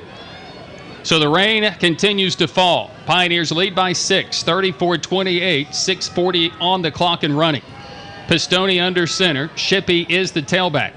Going to adjust the protection as he comes back under center. Turns around and gives it to Shippey, running right daylight. Midfield, Shippey to the Eagle 47-yard line, moves the chains. 1st and 10 for the Pioneers, and the Pioneers are just churning up the ground game. Yeah, and that's what we need because that keeps this clock rolling as we're going to be about 6 minutes by the time the ball is set and snapped. Well, after just an extremely lackluster first half where the Pioneers had 78 yards of offense, exploding here in the second half. It just took them a half to get going. The rain comes down in sheets, driving right to left, and the Pioneers are going right to left. 2 wideouts to the near side. Pistone under center. Hands it off. Looking outside is Shippey. Shippey at the 40, avoids one, then takes it down to the 39-yard line before he's going to be tackled. And there's Darius Williams. Make that Jaquan Smith, the junior from Greenville, Alabama. It's going to bring up 2nd down and 2. 2 things the Pioneers absolutely have to be concerned about right now: ball security and clock management. Both are on, the clock is on their side if they keep it running. But the way they have been known to let go of the football, even in dry weather, this rain, cold and rain, your fingers are going to get numb and stiff, especially if you're not used to it. So that kind of scares me. Pioneers will adjust Kevion Broadwater to the right tackle position. So 2 tackles on the right side. Straight eye on 2nd and 2. This will be Pratt. He's found a daylight, 35-30. Bellinger blocking 25-20. He's at the 10. He's at the 5. He lunges for the pylon. He's out of bounds. 1st and goal for the Pioneers at the 3 as Lorenzo Pratt running rampant over the Eagle defense. Well, here again, the Pioneers, they're going to be added to 2. Just be methodical here, take care of the football, and push it across the goal line. Lorenzo Pratt last week, a career-high 85 yards on 9 carries and a touchdown against Catawba. Folks, he has 3 touchdowns today alone. Kickoff return and 2 rushing scores in this one. He's over 100 yards in the game as well. He and Jordan Shippey over 100 yards. And we got a flag down in the end zone, because there's 12 guys on the field for the Eagles. As I went back and watched that Catawba game last week, the guy that ran on the field that we talked about was the 12th man on the field that made the tackle on Jake Moss. And that was a huge point in the game. 1st and goal now at the 1. Straight eye, Pratt the tailback. It's Pratt, and he'll go up the middle, and I don't think he got there. What this does, it just keeps the clock going. It keeps the clock going. And most importantly, you don't have to get all these yards, or in this case, all these feet at one time.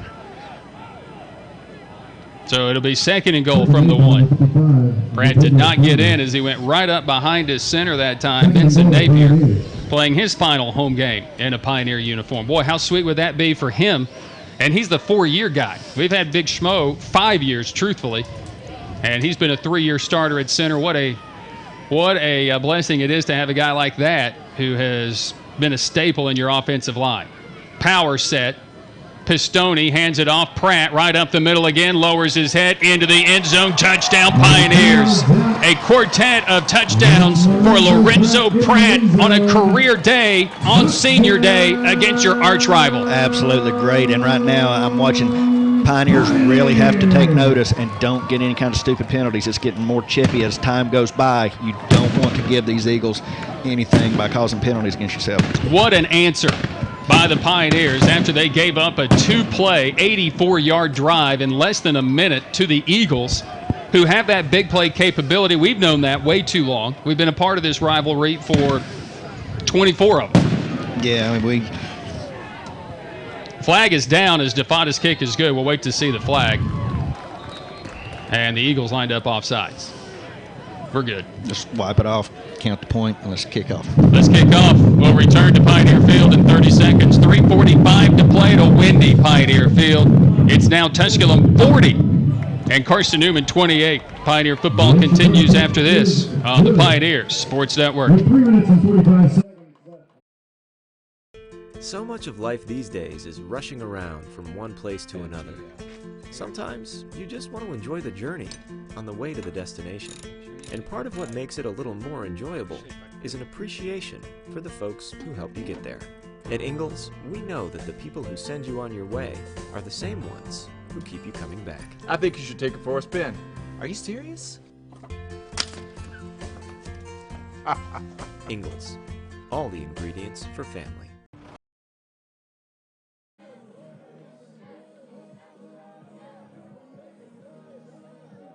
Pratt scores, and the Pioneers another big drive. Couple of things. Pratt scored 4 touchdowns, career best. He's over 100 yards, career best.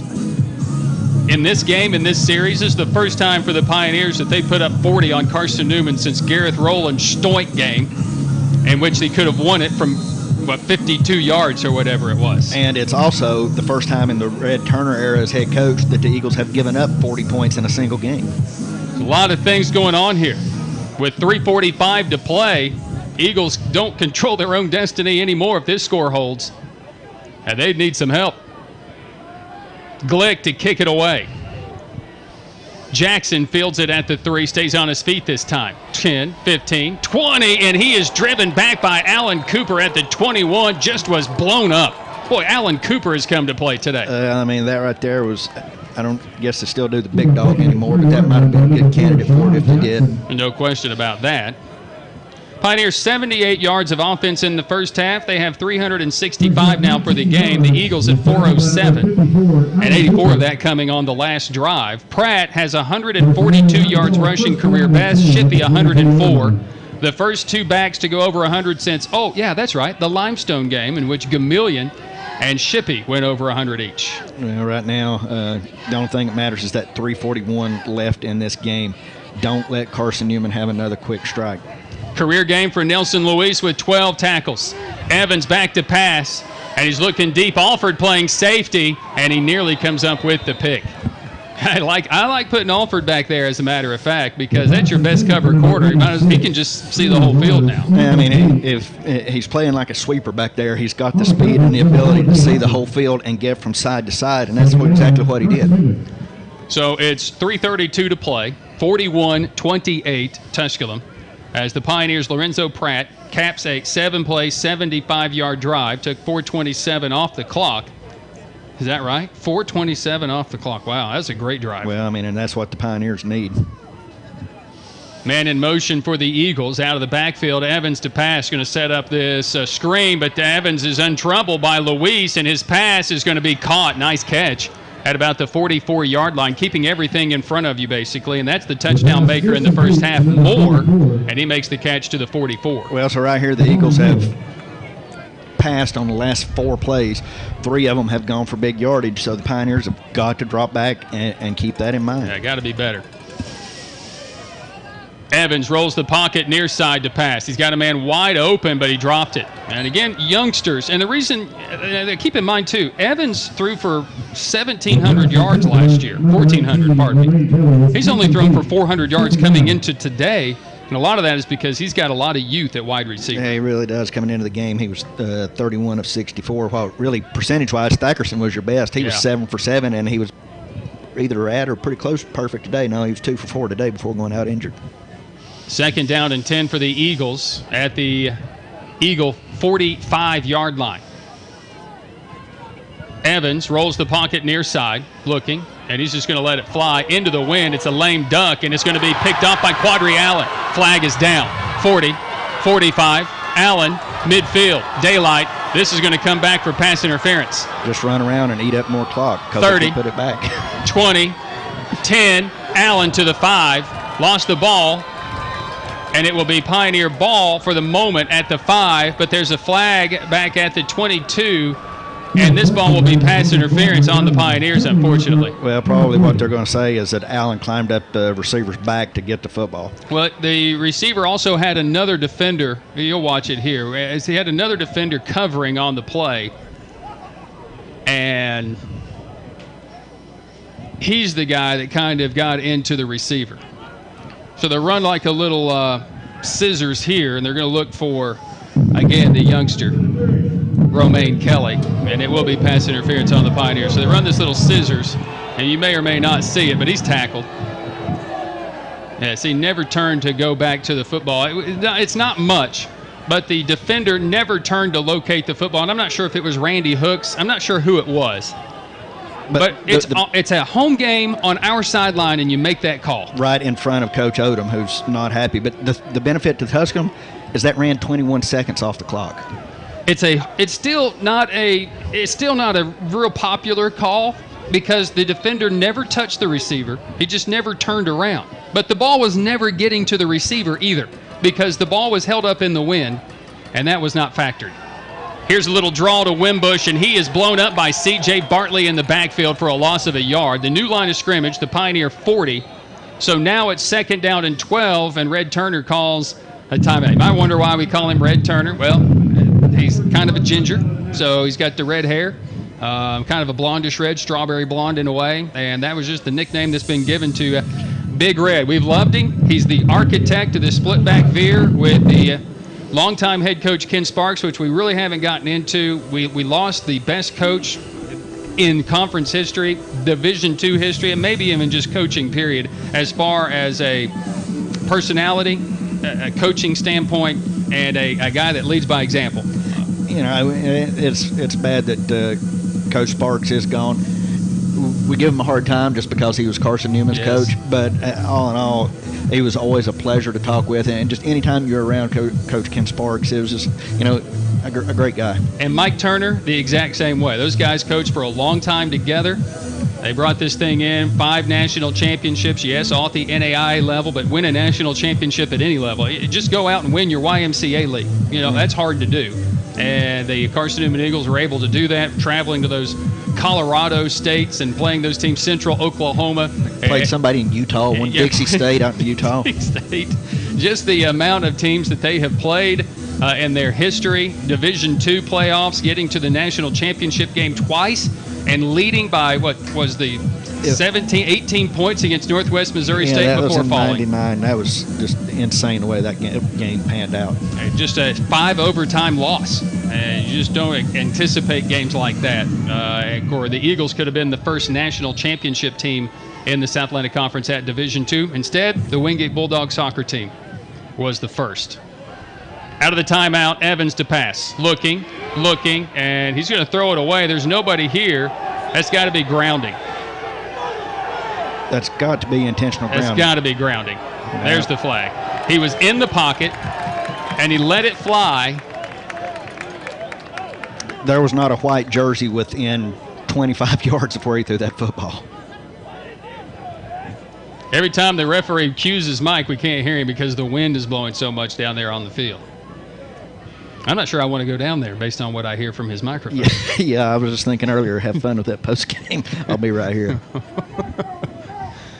Joe, I don't care. It's 41-28, and the Pioneers are done something. You know, look, this Jerry Odom says in order for this to be a rivalry, we have to win games. Yeah. If this score holds, he's 2-1 against the Eagles. He's 2-1 against the Eagles here with Coach Odom, and these guys know how to beat these guys. You know, last time it was 31-30 overtime. Jordan Shippey, the image that will go down in history on the 2-point conversion, the ball on the goal line. Here today, it's been Lorenzo Pratt. 3rd down, 20. Loss of down on the intentional grounding penalty to Evans. Looking to pass it, and he'll throw this one out of bounds. And that's Big Jameer with the catch on the sideline for the Pioneers. So it's 4th down, 20 at midfield. I mean, Carson-Newman's got no choice but to go for it. 2 minutes, 23 seconds remaining in the game. You're behind, even though it's 4th and 20. If you punt it away, there's no guarantee you're getting the football back. D. Alford has played more as a safety on this particular drive, and he's lined up as a corner now, just based on the coverage. What a game. Nothing in the first half, everything here in this second half for this Pioneer football team. Unbelievable. You can give up 19 on this play, and you're okay. 4th down and 20. Jackson in motion. Luis pressuring Evans, and he's going to sack him. Evans goes down on the sack as Nelson Luis and Devin Woodson combine in the backfield, and what great pressure applied by the defensive line. The Pioneers have the ball, and they are 2-16 closer to the upset. Well, right now, just do what you got to do to protect and control the football. Don't know that you've really got enough. You've got to get a first down. Carson-Newman does have 2 timeouts they can call, so. I have also been a part of a team that gave up 20 points in about a 1:47 span. That would be last Saturday. You're sick to your stomach because that result happens with what you're doing here today. Yeah.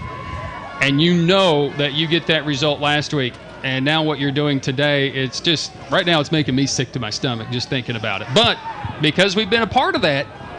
Well, a win today is going to cure a whole lot from last week. Pratt on the run. It has been his day. 142 for him on the ground. He's going to run it here for about 3 inside the 40 and down to the 38-yard line. The clock runs with 2 minutes to play. I was keeping an eye on Carson-Newman sideline to see if they were going to call timeout. They've not. They're content to let the clock run as well. They do have 2 timeouts remaining, so they may let this determine what will happen here on this particular play. By far, if the score holds, it will be the largest margin of victory for the Pioneers in the modern era. Right. The Pioneers won by 9 in 2003. Yes. The other 3 victories have been by 1 point. Yes. And that was the scoop and score game by Larry Hollins, the largest margin of victory. Here's Pratt spinning his way inside the 35 and down to the 32. And the Eagles may burn a timeout here and just hope for a stop on 3rd down about 2. But, yeah, that's what I was getting ready to say. They're going to have to at least burn it and just hope. So the Eagles come in here today controlling their own destiny for a conference title. They needed a win today and a win next week at home against LR for Senior Day. And now the Pioneers mathematically controlled their own destiny, but we weren't concerned about that. But now that it appears as if this game may be in hand, although I'm not saying anything yet because I have witnessed a team give up 14 points in less than 12 seconds last week. But the Pioneers now hope that we're going to become Carson-Newman fans next week. Well, absolutely, because right now Lenore Ryan came into today 5-0 in the conference, playing out of the conference. That's not going to change. Carson-Newman was 4-1. Tusculum 3-2, Wingate, Newberry 2-2 each. So right now there's going to be 4 teams if this holds with 2 losses in the conference. Of course, Lenore Ryan's loving life. Oh yeah, because that gives them a little bit of room to breathe. But what this also does probably knocks out only one team could make the playoffs if just the way things should go, because a 3-loss Pioneer team will not make it. Pratt on 3rd down and 2, and the Eagles sell out for the blitz to make it 4th down and a yard. And a nice job flying in from the outside. Defense was Darius Williams who makes that stop. So the Eagles will burn their final timeout. So it's 4th down, and the Pioneers probably just leave the offense out there. But more on the point of conference championships, chasing all this stuff. Jerry Odom's hired to do a couple of things. Compete for a conference title, and what? Beat Carson-Newman. And twice in 3 years he's done it. Both of them here at home. Last year was horrible. Last year was a game in which I don't even know what that was last year. None of us knew. You didn't know how this team would react losing the star power quarterback in Alex Ogle. Because let's face it, he kind of brings that flair to this team. But with the injury last week, Tommy Pistone has been very steady all year. Yes, he's made mistakes. Yes, he's not been very, very consistent. And our first half was not very good. But hats off to Tommy Pistone today, preparing for this game. His completion percentage isn't great, but his running game got going. Let's see if the Pioneers can convert on 4th down. So 4th down and a yard. Straight eye. Pratt the tailback. Pistone's going to keep it, and he'll get it to the 30. Ball game. Tommy Pistone will get the 1st down, and the Pioneers are going to get their largest margin of victory in the South Atlantic Conference or the modern era. In the modern era. And you mentioned last year. Now, granted, the Pioneers went 40 years they didn't play football, but they've not won in Jefferson City since 1934. True. They have won 10-0 in 1920. They won 103-0 in 1919. They won 52-0 in 1918. They won 26-0 in 1915. And those are the largest margins of victory for Tusculum in the history of this series. But in the modern era, this Pioneer football team has just done something that has not been done. Well, as all I know is the message board trolls are not going to be happy tonight if they show up to comment. That's very true. A Pioneer football team that will do just maybe the unthinkable after last week's debacle at Salisbury against Catawba. The Eagles fly into Pioneer Field here at Tusculum University, and they'll go home feathers tucked. Pioneers shoot down Eagles' hopes 41-28. Ladies and gentlemen, your final What a thrilling finish for the Pioneers and for Lorenzo Pratt. I wonder if he'll be a guy I'll talk to. Come back, our Pioneer postgame will begin. Joe will have scores around the conference and some statistics, and we'll chat with Pioneer coach Jerry Odom, get the 2-minute drill, and which will last a lot longer than 2 minutes, I'm willing to bet, plus Lorenzo Pratt, maybe even Nelson Luis. That's all coming up at our Pioneer postgame. The Pioneers have done it, knocked off Carson-Newman for just the 5th time since 1998 and the 2nd time in the last 3 years. Jerry Odom, the kryptonite of the Eagles. Your final score, Tusculum 41 and Carson-Newman 28. Thanks for listening to Pioneer Football. Now stay tuned for our Pioneer postgame coverage next on the Pioneer Sports Network.